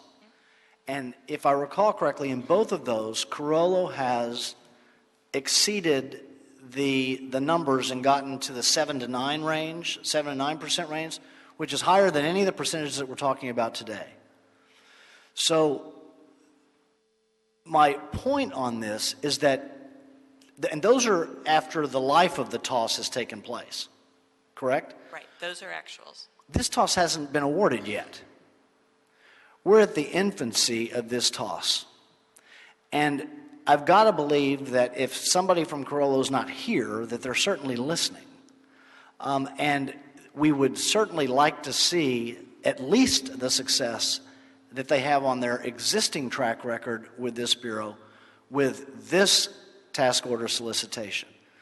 Now, my question, and that's my statement, my question on this is, given the discussion and your admission that this is a broader scope task order solicitation, granted we've had some specific discussions about where it's going to go, which is all not surprising, and it's in the board report, but given that, my question to you is, you're the CFO of the Bureau. You've been there a long time. And my question to you is, given your experience, is the opportunity for Carollo, given the life of this toss, are you optimistic that they will be able to meet and exceed, or at least meet the numbers that they've done in the other task order solicitations, particularly given the nature of the work that's going to be coming? I do believe so.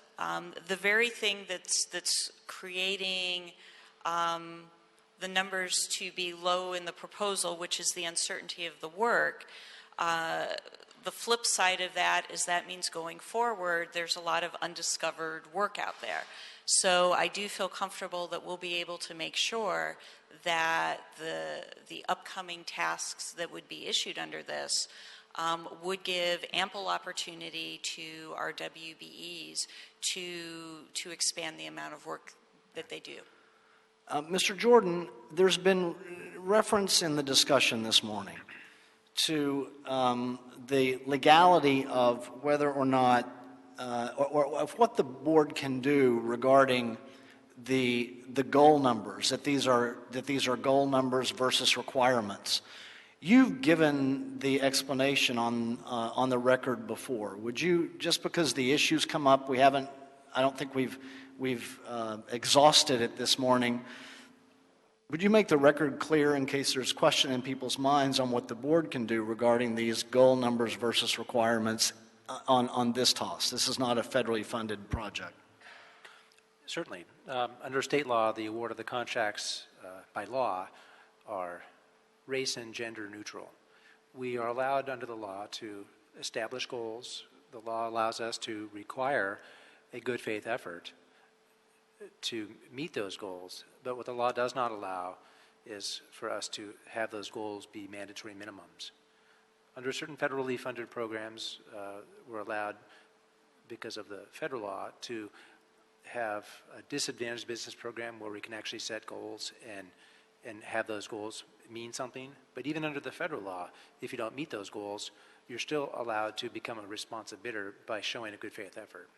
So the bottom line here is we're allowed to set the goals. We are allowed to require a good faith effort in order to meet those goals, but those goals in the end are only goals. But if have a legal point. So just a minute.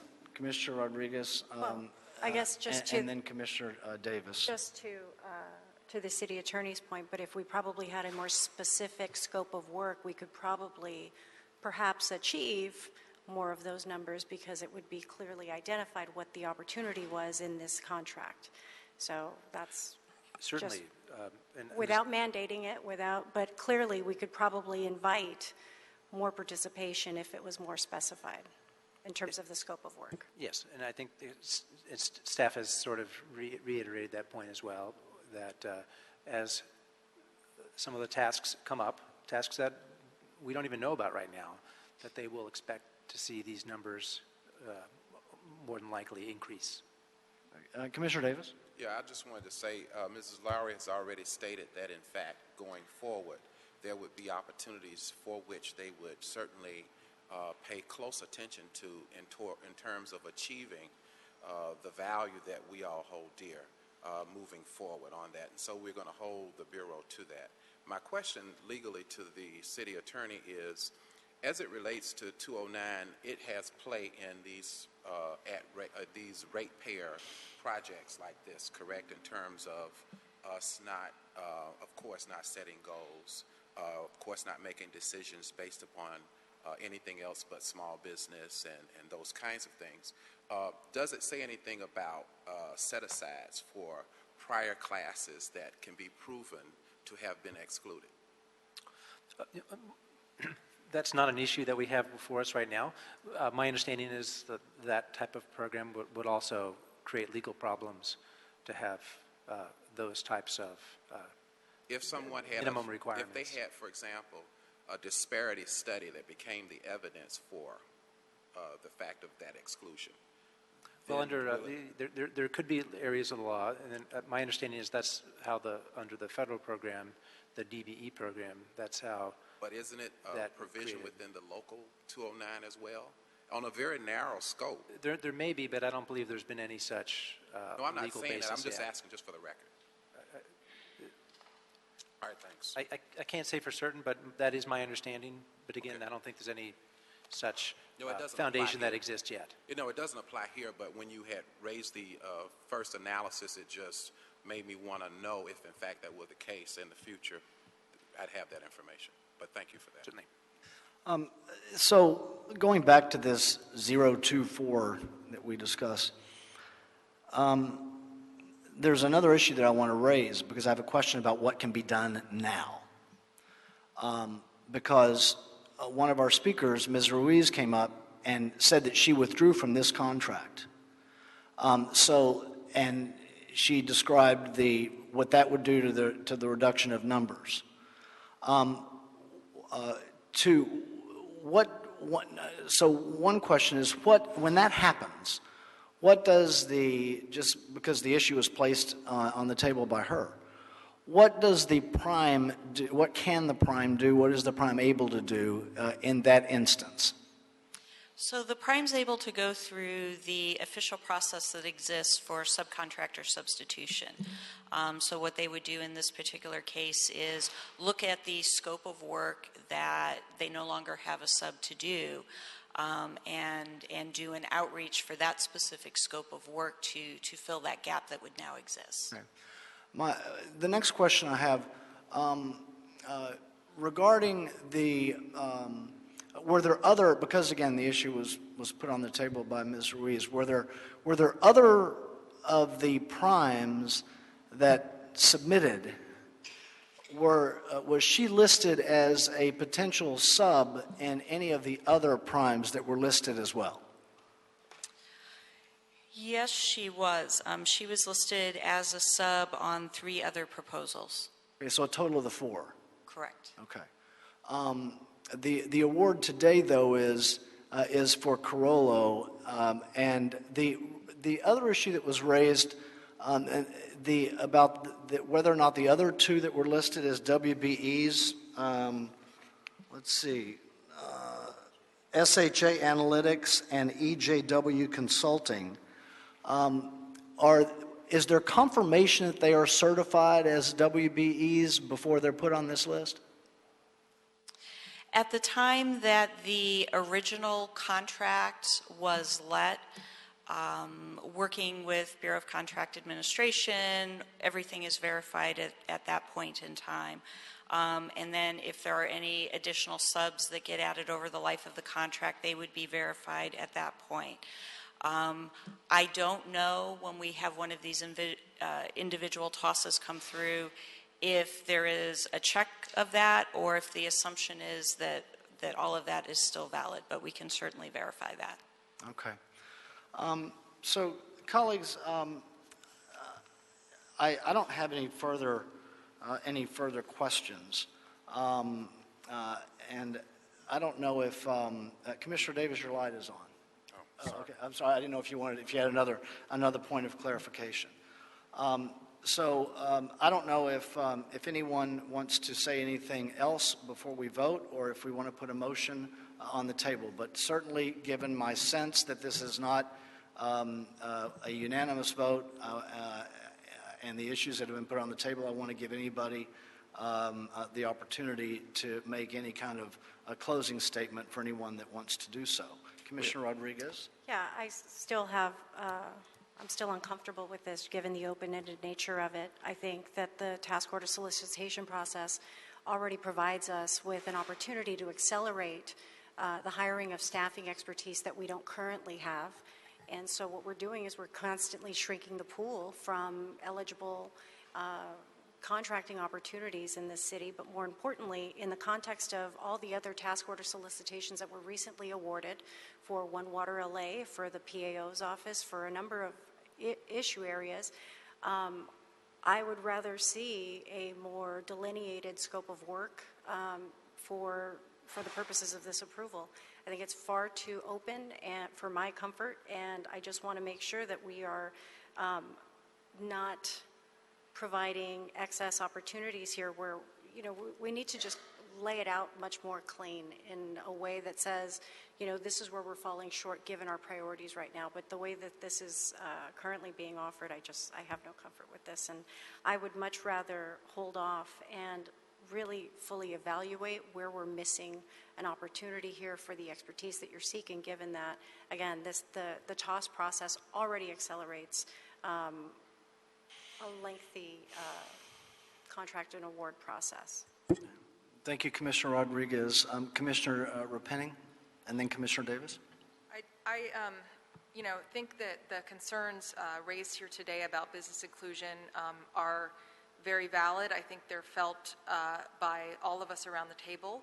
However, I think that what we're speaking to are limitations of our program, which is that we are legally not able to require specific levels. It's one of the reasons that I've been looking at other agencies that have a small business requirement, so that there is a requirement that tends to do perhaps better, at least as well, in terms of women, minorities, because a lot of small businesses are actually owned by a more diverse group of folks. So I think overall, I would say that I think that these concerns, the discussion is critical. It's something I take seriously. I don't see why on this particular contract, when we see meeting after meeting, contracts coming to us where it's not what we hope for. Why it would be that with this particular contract, which in my opinion is a package of services that are critical to sanitation at a time when you've been asked to take on so much, why this would be the opportunity for us to say this isn't good enough. For me, I'd say let's move forward and let's work on the future on really trying to do a better job. Thank you. Yeah, my position, Mr. Chairman, is still the same in terms of supporting the Bureau's operational needs, but having made it clear that I know that we have not done our very best. I used to always say in the legislature, this is not Burger King, you can't have it your way. I might not be able to have it my way, but the Bureau can't have it its way either. And that means that we know that we are at the mercy of prime contractors. And we know that there is a process that we select prime contractors in. And yet at the same time, there are companies like CH2M that share our values. But given the process, we can only hope that we will get prime contractors who understand what our values are. And therefore, we won't find ourselves in this circumstance. So again, the good can't be the enemy of the perfect. And this is far, far from perfect. And I hope in the future that we will have prime contractors that understand our values, number one, and that number two, I will be holding the Bureau accountable to your testimony before us today. Thank you, Commissioner Davis. I have worked hard to try and this morning go through and understand and create a record that is as clear as possible for this task order solicitation as a result of the issues that were raised this morning. Two key issues, if I summarize them and try to simplify them. The first raised by the speakers this morning regarding the low WBE numbers. I think we have a record that is clear on what we are able to do about it and what the board intends to do about it. I am optimistic because I did not know until this morning that Carollo has a recent track record on task order solicitations with this Bureau on this issue, where they have exceeded what the stated goals were and got into the 7 to 9%, which is well beyond even the one that was passed over for Carollo, whoever that one was. On the issue of scope, I'm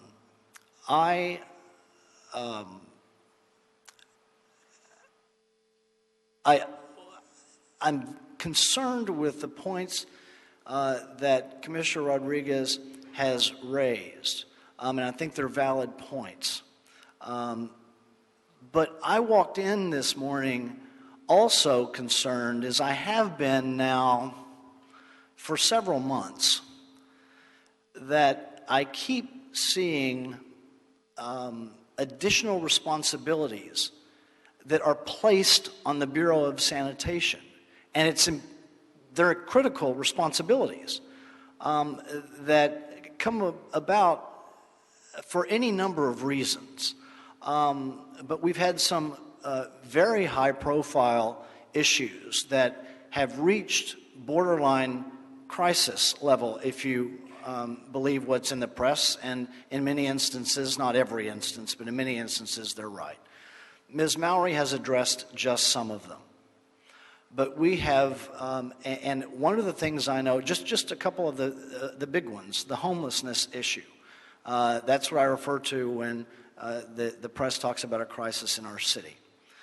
I've seen what the Bureau is being tasked with there.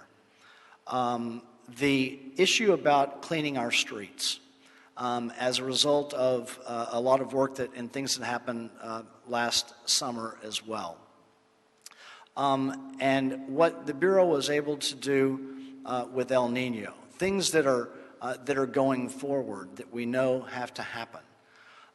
And one word that hasn't even been mentioned yet, but is still a huge part of the Bureau that's going to start happening here at this table very soon, is the largest transition in the country from what some would call the Wild West and what others would call an open market of commercial trash pickup to what is going to be an exclusive franchise system. Now, you can separate these levels, these responsibilities out within this Bureau,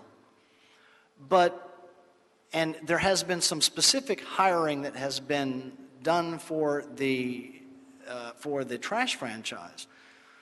But when you put all of it in totality and you look at the responsibility that the Bureau has under the spotlight, and you think about the critical level of services that this Bureau provides to not just our community beautification, but to our community health as well, I don't see how we can put this off any longer.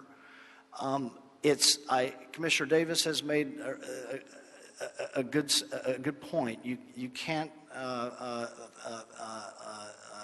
have perfection, and so I'm going to make a motion that we adopt agenda item number 13, but the Bureau Director is here, the Chief Financial Officer is here, and we have a very extensive record on what the Bureau would like to see, what the Board would like to see from the Bureau regarding future scope and the WBE numbers as well. So with that, I'm going to make a motion that we adopt agenda item number 13. Is there a second? Seconded by Commissioner Repenning. I'm not going to do a voice vote on this because it's very clear that we're not going to have a unanimous vote. So all those that are in favor of the motion that I made that's seconded by Commissioner Repenning, please raise your hand. Okay. Those opposed? Okay. So 4-1, the motion passes. I will not send it forthwith any time that there's a vote in opposition. And for the record, what that means is it becomes final at the conclusion of our next meeting, which is Friday. Ms. Mallory, thank you for the ability to just to stand there and take all the tough questions to the speakers. Thank you for coming out today and your participation on this very important issue. Your participation will make a difference on this toss and future tosses as well. With that, let's go to agenda item number 10. Thank you. Agenda item number 10, let me find my agenda.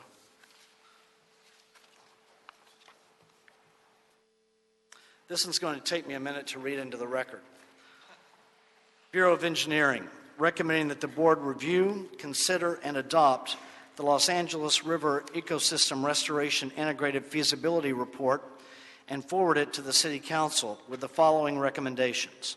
Number 1, certify that the final River Ecosystem Restoration IFR Environmental Impact Statement, Environmental Impact Report, transmittal number 1, was completed in compliance with the California Environmental Quality Act.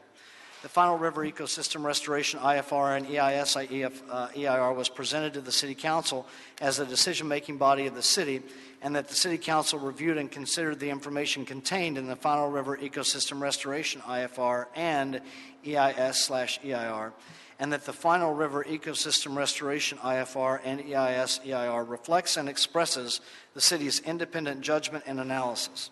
Number 2, adopt the attached CEQA findings of fact and statement of overriding considerations. Number 3, find that the recommended plan, Alternative 20, which is also the locally preferred plan, LLP, which is not normally what LLP stands for, if limited, would result in unavoidable significant impacts under CEQA to land use and air quality, along with cumulative impacts to land use. Number 4, find that 5 other project alternatives, numbers 10, 13, 13V, and 16, although that's 4 of them, which were co-equally analyzed, either result in similar environmental impacts, or if they result in fewer or avoid environmental impacts relative to the recommended plan, which is Alternative 20, they do not adequately meet project objectives. Number 5, find that the benefits of the project outweigh the significant and unavoidable environmental impacts of the recommended plan, Alternative 20, related to air quality and land use. Number 6, approve the recommended plan, Alternative 20, for implementation of the project as identified in the final River Ecosystem Restoration IFR and EIS-EIR, including all feasible mitigation measures set forth in the final River Ecosystem Restoration IFR and EIS-EIR, with consideration of the findings of fact and statement of overriding considerations and mitigation monitoring and reporting program. Number 7, instruct the Bureau of Engineering staff to, prior to completion of the project partnership agreement with the U.S. Army Corps of Engineers, to execute an intra-agency agreement among relevant city departments regarding how to implement mitigation monitoring and reporting responsibilities in the MMRP. Number 8, adopt the MMRP. Number 9, find that all information added to the final ES-EIR after public notice of the draft River Ecosystem Restoration IFR and EIS-EIR availability for review, but before certification merely clarifies, amplifies, or makes minor modifications to an adequate CEQA document, and recirculation is not necessary. Number 10, find that the documents constituting the record of proceedings in this matter are in the custody of the city clerk located at 200 North Spring Street, LA 90012, in the files of the Department of Public Works, BOE, located at 1149 South Broadway, Suite 600, Los Angeles 90015, and in the files of any other relevant department of the city. Number 11, review and consider the attached final report of the Army Corps' Chief of Engineers Chief's Report, which discusses cost sharing and other partnership requirements for project implementation and recommendations for consideration by the Assistant Secretary of the Army for Civil Works and subsequently by the United States Congress. Number 12, instruct staff to file the attached notice of determination within 5 working days of City Council certification of the EIS-EIR and approval of the project. And number 13, forward a copy of the adopting City Council report to the Department of City Planning and Planning Commission, Department of Rec and Parks, Board of Commissioners, and Los Angeles Department of Water and Power and their Board of Commissioners to take concurring CEQA actions as necessary in consultation with the City Attorney prior to completion of the project partnership agreement with the Army Corps of Engineers. Mr. Moore and team. Good morning again, Gary Lee Moore, City Engineer. Commissioner, on item 4, when it says 5 other project alternatives, one of them is what? No plan alternative. I realized that when I read back over it. Yeah. So that it is 5. I just want, for the record. Yeah, thank you. So that as we go forward here.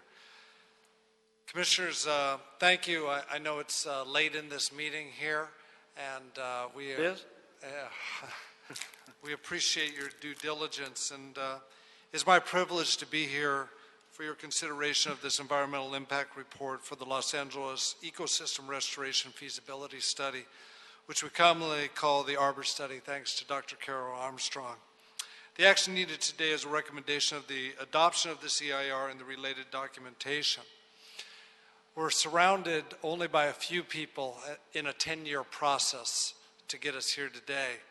And it's been a real partnership with our Army Corps of Engineers.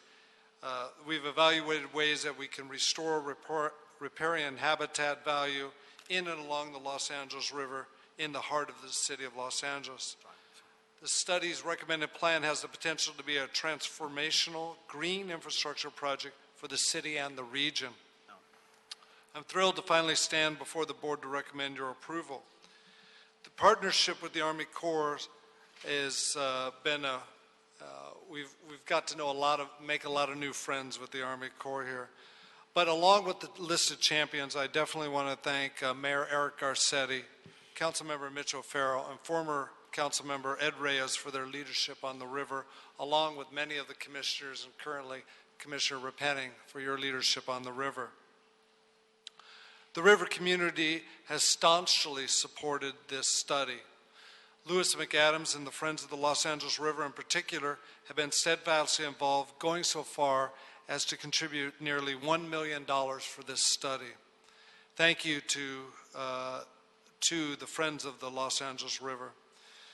With the Army Corps, I'd like to also thank District Commander Kirk Gibbs, along with former commanders Kimberly Colleton and Mark Toy, along with 2 other commanders that were involved in this study also. Currently, to the specific staff of the Army Corps, thanks to David Van Dorp, Ed DeMesa, who's actually here today and has been our lead project manager on this, Dr. Josephine Axe, Kathy Bergman, Brian Moore, and Darrell Buxton. When it comes to the city, it wouldn't have been able to be done without the outstanding team that we have in the Bureau of Engineering. And that team on the river is led definitely by our Chief Deputy City Engineer, Deborah Weintraub. Working directly in the mayor's office of the LA River is Dr. Carol Armstrong and her team, and specifically Michael Outfeld has been our project manager for this project. I don't think I've ever had the opportunity to read or sign a 20-page board report to you ever before, and this is definitely a lengthy report. I see in front of you, Commissioner James, that you actually have a hard copy of this environmental document. Always in front of you. And I definitely want to thank Dr. Jan Green Rebstock, who finished the report the day before, on a Friday, left for maternity leave and had her baby on the Monday. So she worked up till the last minute. And so I remember some of the meetings when there was a calculation of time Yes. and would the deadline be met. And she's managed by our outstanding leader of the group, Maria Martin of our environmental group, who within the Bureau provides a great integrity and a level of transparency that we're privileged to have. And of course, in this being such a legal document, we've had great partnership with the Office of the City Attorney, and we want to thank his office, and specifically Sigmund Shu is here to join us today. If there's any questions that our great City Attorney, Representative Ted Jordan, can't with that. At this point, I would like to ask Ms. Weintraub to come to the podium to say a few words, who's been here with me since day one. For me today, it's really a momentous occasion. I think if I understood when I started this that it would be a 10-year process, I might have had pause. But with our partnership with the Army Corps, our colleagues in DC, the local support, we've really come to a watershed moment, pun intended, and I look forward to moving forward with implementing changes to the river that the community is anticipating. Thank you. Next, I'd like to ask Ed DeMesa, who's here today to represent the Army Corps of Engineers. Thank you, Gary. Ed DeMesa, Chief of Planning of your Los Angeles District. Just quickly, the two words that I have that came to mind, transformational and momentous. Those are the things that really reflects the work that has been done for this study and this project. I just want to reiterate the strong support from your Los Angeles District, the Corps of Engineers, and the many folks that have taken this project to this point. There are two things that is ahead of us. This project has just been recognized by the Corps of Engineers as the project of the year in 2015, and another recognition of what we done. And also, we are in the transformation period. We have just been provided the approval and some seed funding to move forward to the next step of the process. So as you guys are deliberating and moving forward from your end, we are also doing the same thing from ours. Thank you so much. Thank you. Commissioners, I know many of you have been involved, and we've had the opportunity to brief a few of you on this subject today. Dr. Armstrong and Maria and Jan have prepared approximately a 20-minute presentation. I know you've had the opportunity to read the board report, and I will defer to you if you would like a full presentation. Dr. Armstrong is here to be able to answer any questions that you might have along with Maria. So I will defer to the board. But I do want Dr. Armstrong, even if you don't want the presentation, to definitely say a few words, because she has been the person night and day who has been there on the forefront of this for us. And we are so fortunate to have her in the city and to have her to be riverly and to lead this project. And you notice I do have my pin on today, Carol. So My preference, Gary, would be that we have the presentation. Sometimes we have long meetings. It's our job. Sure. And this is such an important project. It's a critical project. Sometimes it's unfortunate when two big items get placed on the same day. We can't always control that. And Carol, I know how hard you've worked on this and how much of your life it's been. And I think that the record should reflect the presentation. So we're here if you're here. And thank you for your patience. One of the things I do try to do just to explain to people sometimes with ordering of the agenda. Oftentimes when we have people from the outside, especially small business owners, I don't want to keep them in City Hall any longer than possible. So to the extent I can, I'll move them up as early as I can. So with that, so thank you for your patience. Go ahead. Sure. Thank you very much. I totally understand that. It's an honor and a privilege to be here. Commissioners, I'm Carol Armstrong from the Bureau of Engineering and Mayor Garcetti's LA Riverworks team. And I'd also like to take this opportunity to acknowledge my team and again acknowledge Mike Affelt, who's the project manager. He knows more about this than anybody, day in, day out. It's a labor of love for him and for all of us. And Marcelino Asensio, Amalia Marino, and Christopher Pena was here, and I don't know, he's had to step out. But it's been an amazing, amazing undertaking learning from City Engineer Gary Lee Moore and Chief Deputy City Engineer Deborah Weintraub. They have been incredible. They've been doing this in the city longer than anyone, and they have really carried forward something that was started a long time ago by our previous leaders. Gary's already mentioned Councilman Ed Reyes, and then there was Councilman Tom LaBonge, and so many people. It's a river of people, and everyone is riverlentless. And I know I will say this again and again because it's just so important, and there's no way that you can actually acknowledge everyone. Our study is now 10 years in the making, $12 million. It's really the first of its kind in the nation, and I'm here to give you the summary of it. So let's go ahead and get started. Just to summarize the actions that we're asking of you today, you did a wonderful job of every detail, but these are the three main things we need. We need to have you certify the final environmental impact report, adopt the CEQA findings and mitigation program, and approve the recommended plan, which is formerly known as Alternative 20. So this is just to give everyone an idea of what we're talking about. The Los Angeles River is 51 miles. The first 32 miles flow through the city of Los Angeles, and the city's LA River Revitalization Plan, which was adopted by the City Council in 2007, covers all 32 miles.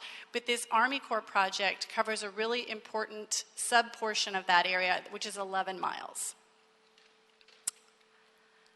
And this is the territory that it covers, and you can see the key interventions. The purpose of the project is strictly ecosystem restoration. That's because the Army Corps of Engineers came in and they did the flood control project in partnership with the city starting back in the 1930s, and now they have a mission for ecosystem restoration to go back into the places where they have flood control projects to see if it's worthy of a federal investment to help restore ecosystem values in the areas of their flood control projects. And so we found through our process with them, which technically started in 2003, that yes, it is a worthy federal investment, and the goals are to reestablish riparian habitat, reconnect the river to major tributaries, its historic floodplain and regional habitat zones, and provide recreation that's consistent with that restoration. So a lot of people talk about our study as the Arbor study. The Arbor refers to the area, so the 11-mile area, which is roughly north of Griffith Park, all the way through the Glendale Narrows and into downtown Los Angeles.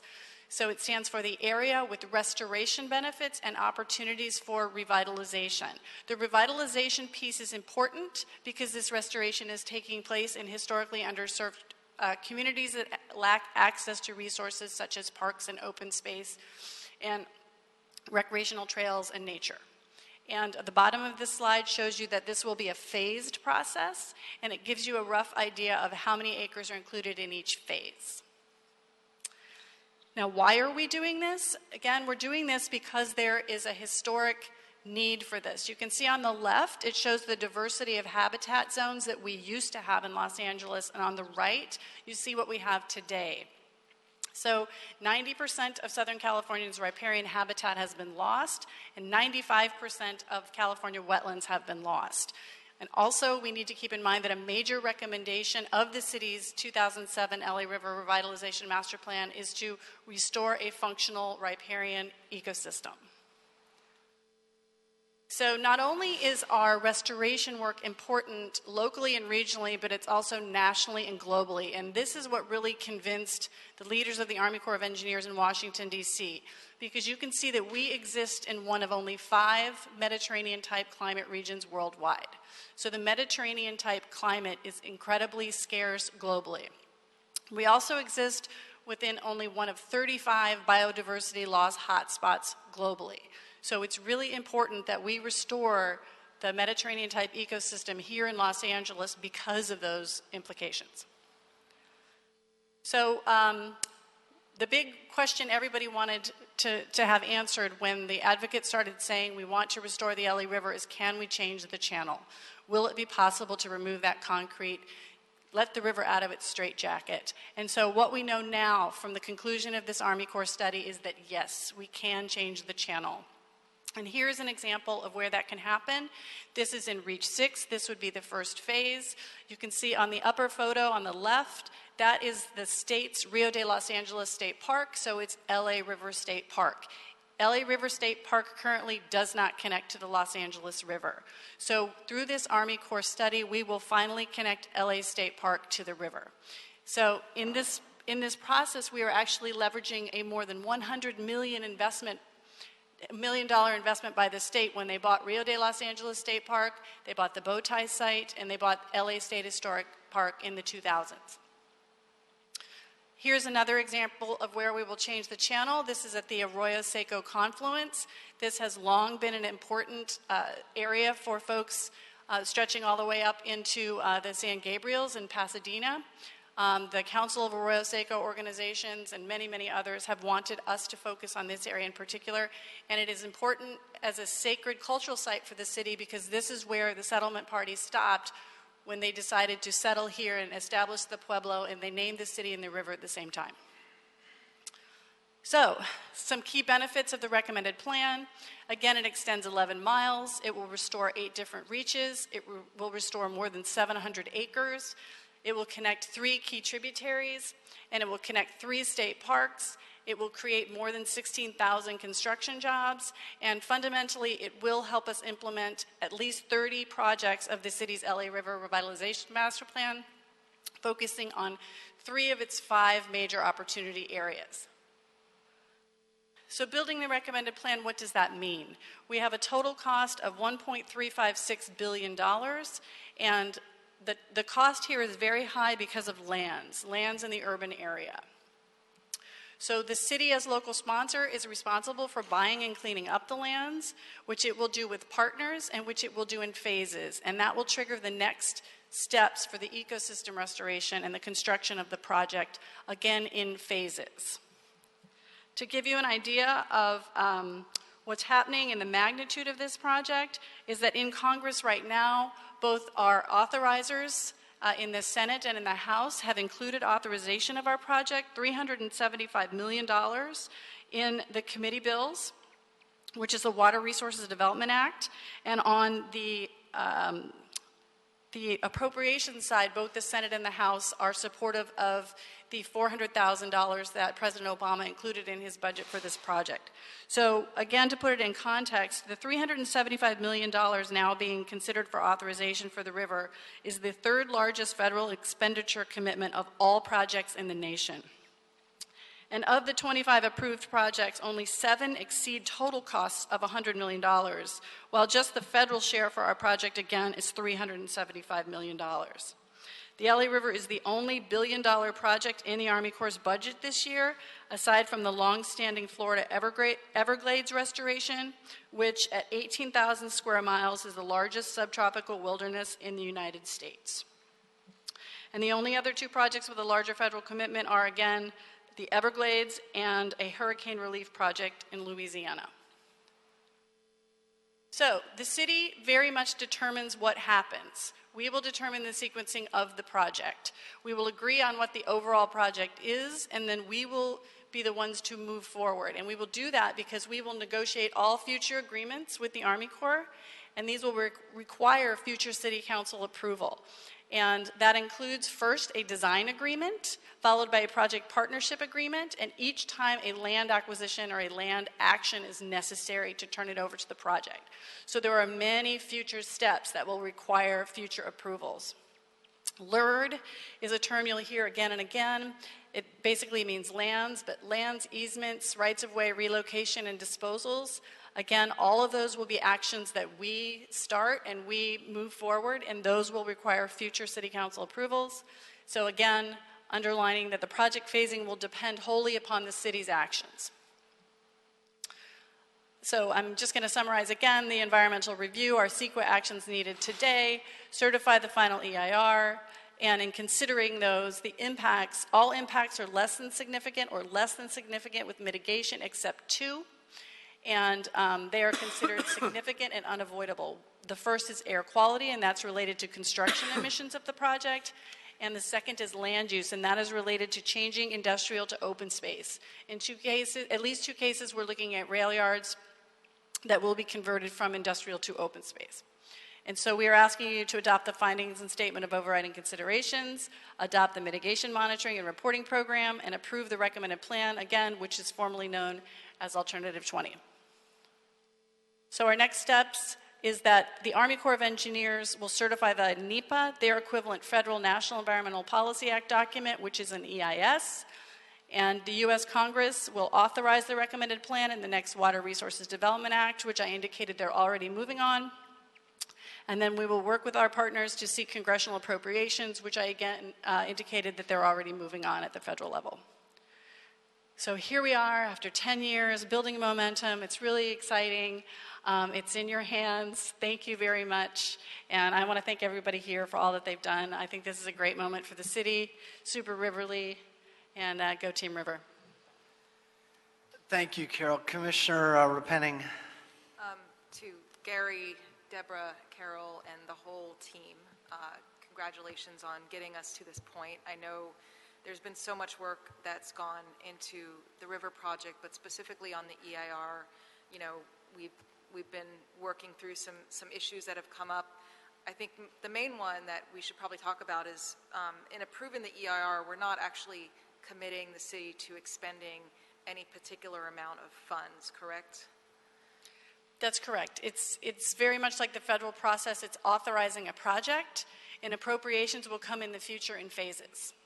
So on that front, I actually, it's really exciting time right now for the river. I was in DC last Thursday, and I had a chance to connect with some staff from our congressional delegation, and this project and the $375 million authorization that's in WRDA is really the talk of our congressional delegation. They're very excited about it. Similar to that, it's an authorization, so we'll have to continue working in the future to get different amounts of money out of DC. But it's actually, as Gary mentioned, the third largest commitment that the federal government is making to any infrastructure project in the U.S., and so it's really exciting. I was able to share that here locally, we're also putting our money where our mouth is in setting aside $40 million in this year's budget for the acquisition of the key opportunity parcel G2, that there's money at the state that's going to be going to the same effort, and that we're approving the EIR so that we're tracking together. So I just, you know, this is an exciting project. We often in the city are just responding to things that come up, to different crises. This is a project where we're really looking at the future of our city and thinking about what kind of a city we want to have for our kids and our grandkids in 100 years, where we're putting back an ecosystem that hasn't existed since the 30s. Is that when they paved it over? Yeah. And really the national example of going from gray infrastructure to green infrastructure and unpaving the river and allowing, when it does rain, the water to actually seep out and percolate adding green to the community rather than simply washing straight down into our ocean with the pollution that it carries as runoff. So just again, really want to appreciate all the work that's gone into this and very excited to move forward. Thank you. Thank you.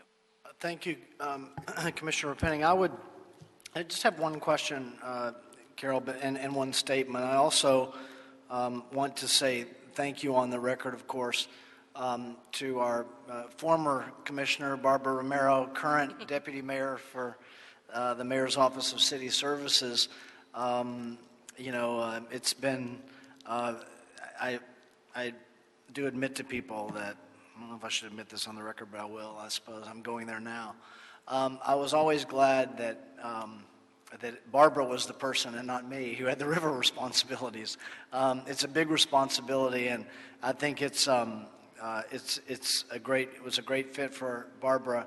I think it's a great fit for the work that Commissioner Penning's doing on it, and you all have our support.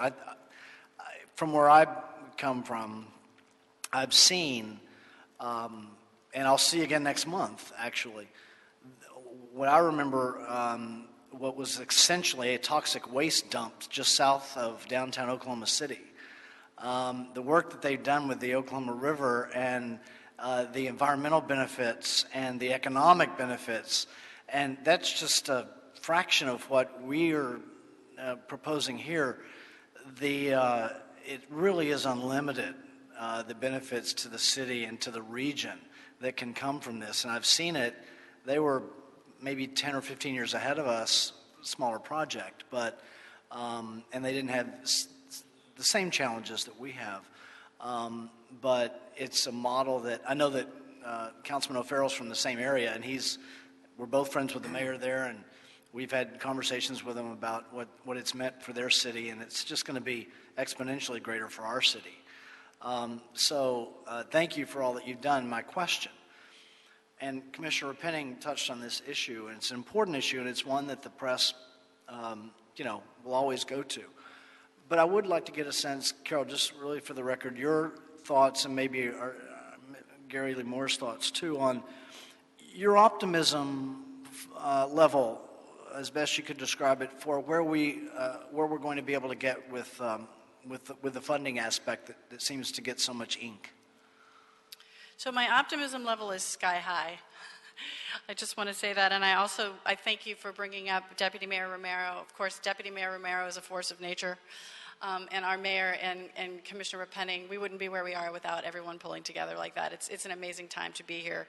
And that said, I think the funding is really exciting because the river is not just going to be eligible for environmental funding. There's all different kinds of funding that we can leverage at all different levels of government, because whereas this project is within the city of Los Angeles, it's also within state districts and county districts and federal districts, and it won't just be Army Corps of Engineers funds either. There's parks funds, there's transportation funds, there's water quality, there's all kinds of things. We're going to be very creative. And we have looked at cases around the world, and thank you for mentioning Oklahoma City. That's a fantastic case. If they can do it there, we can do it here. And they built a Native American museum next to the river there. They worked with rail. There's all kinds of things that we can do. There's new kinds of partnerships, and we do know that when you make investments like this, that you do create multiplier effects. So more investment comes, and what we need to do is be very responsible about making sure that when new investment comes, that we reinvest it locally. And you mentioned Councilman O'Farrell. He's been a tremendous champion, and he's thinking of things like the Enhanced Infrastructure Finance District. And so this sort of creative financing opportunities are new on the horizon, but they're very much something that we could bring to bear moving forward. So again, it's a lot of money, it's a big project, but we do things big in the West, and we're going to take it every day, and we're going to be creative. And I think, again, if you look to history and how much the state of California has already invested in the Los Angeles River, they're not going away as a partner. So we have every opportunity before us to really make this happen. Thank you. And before Gary, because Gary had the same question for you, Carol, just kind of adding something to a comment you made. Without doubt, if you talk to the experts in the state of Oklahoma, in academia, in business, and in government, if they were allowed one choice to pick one item that transformed the state, it would be the river project. If they had to choose one. Now, there are other factors, but if they had to choose one, it would be across the board the river project. I love that. Gary? I was just going to add to what Carol said is, although we're talking about this 11-mile stretch, we haven't forgotten the rest of this in the city. We recently applied for a $50 million grant to build the river bikeway in the valley. So I think it's really, this has been a catalyst to continue. I think something that we're all very proud of also is we see the lower river also looking at how they can revitalize. So I think once again the city has been a real leader here, and there's room for everybody at the river, and we're just excited once again to be here with this, asking for your adoption of the EIR. Good to hear. Thank you. Commissioner Davis. I just wanted to once again thank Gary and Carol as well for this outstanding work that you're doing. And as we all know historically, Los Angeles River has been the center of the life of our city since, the late 1700s. And so it is certainly heartwarming to know that we have now begun to refocus on the revitalization of what really is centrally Los Angeles. And so we appreciate what you have done. Not only does it have environmental significance, but it has the utmost historical significance, and for that we're eternally grateful. Thank you. Commissioner Jacinto. Thank you, President James. First, as a board member, I want to give a shout out and congratulations and thank you to Commissioner Repenning for your leadership. I think the first thing that I did that first week was go on the kayaking. And to be on that river the first time in many years was incredible. So I want to congratulate Commissioner Repenning on her leadership, her strategic work, and to Gary, to Deborah, Carol, and to all the streams, to the federal stream that we need, pun intended, to put this project, this EIR together. History will show that great civilizations, great cities are born and can be reborn on rivers, as we know. Dr. Armstrong too. So I join my colleagues and just am very thankful that we can do this for our city, for our region in this generation and for generations to come. So let's continue with this ER and on to the next. Anything further? Is there a motion on this item? By Commissioner Repenning, seconded by Commissioners Jacinto, Davis, and myself. Any objection? Without objection, that will be the order. Thank you. No problem sending this one forthwith. Yeah, we'll grab a photo. We have Mr. Campos. Have we cleared the desk? This takes you back to item number 11. Oh, let me do item number 11, and then we'll take a photo. Okay, Gary. So thank you, Mr. Campos. Agenda item number 11. It is Bureau of Engineering, by the way. Council District 8 recommending the board authorize the city engineer to issue to Mladen Buncic Construction Company for the Central Outfalls Sewer Rehabilitation of Slauson Avenue to Vernon Avenue project, a deductive change order number 61 in the amount of $228,352.84 to adjust 4 allowance items, that's the number 4 allowance items, and 1 bid item, and 2, a final closeout change order number 62 in the amount of $220,000 to compensate for extended field overhead and additional work. Mr. Chow.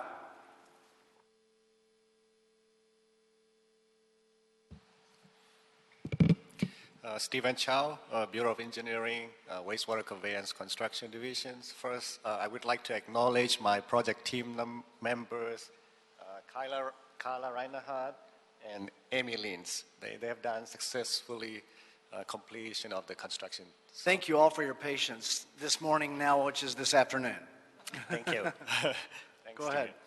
Okay, I'm here to request the board authorization to issue a deductive change order and a final closeout change orders, which exceed the city engineer's authority of $100,000. The background of the central outfall sewer is approximately 100 years old. It has a break shape, oval shape, and then it's corroded. The project was to rehabilitate approximately 1 mile of the central outfall sewer and reconstruct a squash box crossing underneath the storm drain sewer. The construction cost of this project is approximately 6.8 million. Construction was started in September 2014 and completed in this February 2016. For the first deductive change order, in planning of this project, allowance orders were created for the payment if construction issues or mitigations issues are encountered. So during the construction, the inspector records the actual quantities of the bid items. At the end of the project, we have to reconcile all those bid items and allowance orders and gets deducted from the contract and then give the credit back to the city. With that, the total amount of this change order is approximately $220,000 credit to the city. For the second item, for the final closeout change orders, this change order is to compensate the full and final settlement for the extended overhead and extra costs, extra work for unforeseen conditions. The total cost for this change order is also approximately $200,000. With those two change orders, the net is about $8,000. That means 0.13% credit to the city. For the total change orders for the whole project is also 0.13% completed. 0.13% of the contract award amount. So this project successfully completed. Thank you. Thank you. Any questions of Mr. Chow on agenda item number 11? I don't have any questions. Thank you, sir. Is there a motion on number 11 by Commissioner Asento? I'll second it. Any objection? Without objection, we'll adopt agenda item number 11. Any problem sending it forthwith? We'll send number 11 forthwith. Mr. Campos, have we cleared the desk? Now you have. Okay, then we are adjourned. And for those here from engineering, for the river photo, hang out. Yeah, let's do it over here.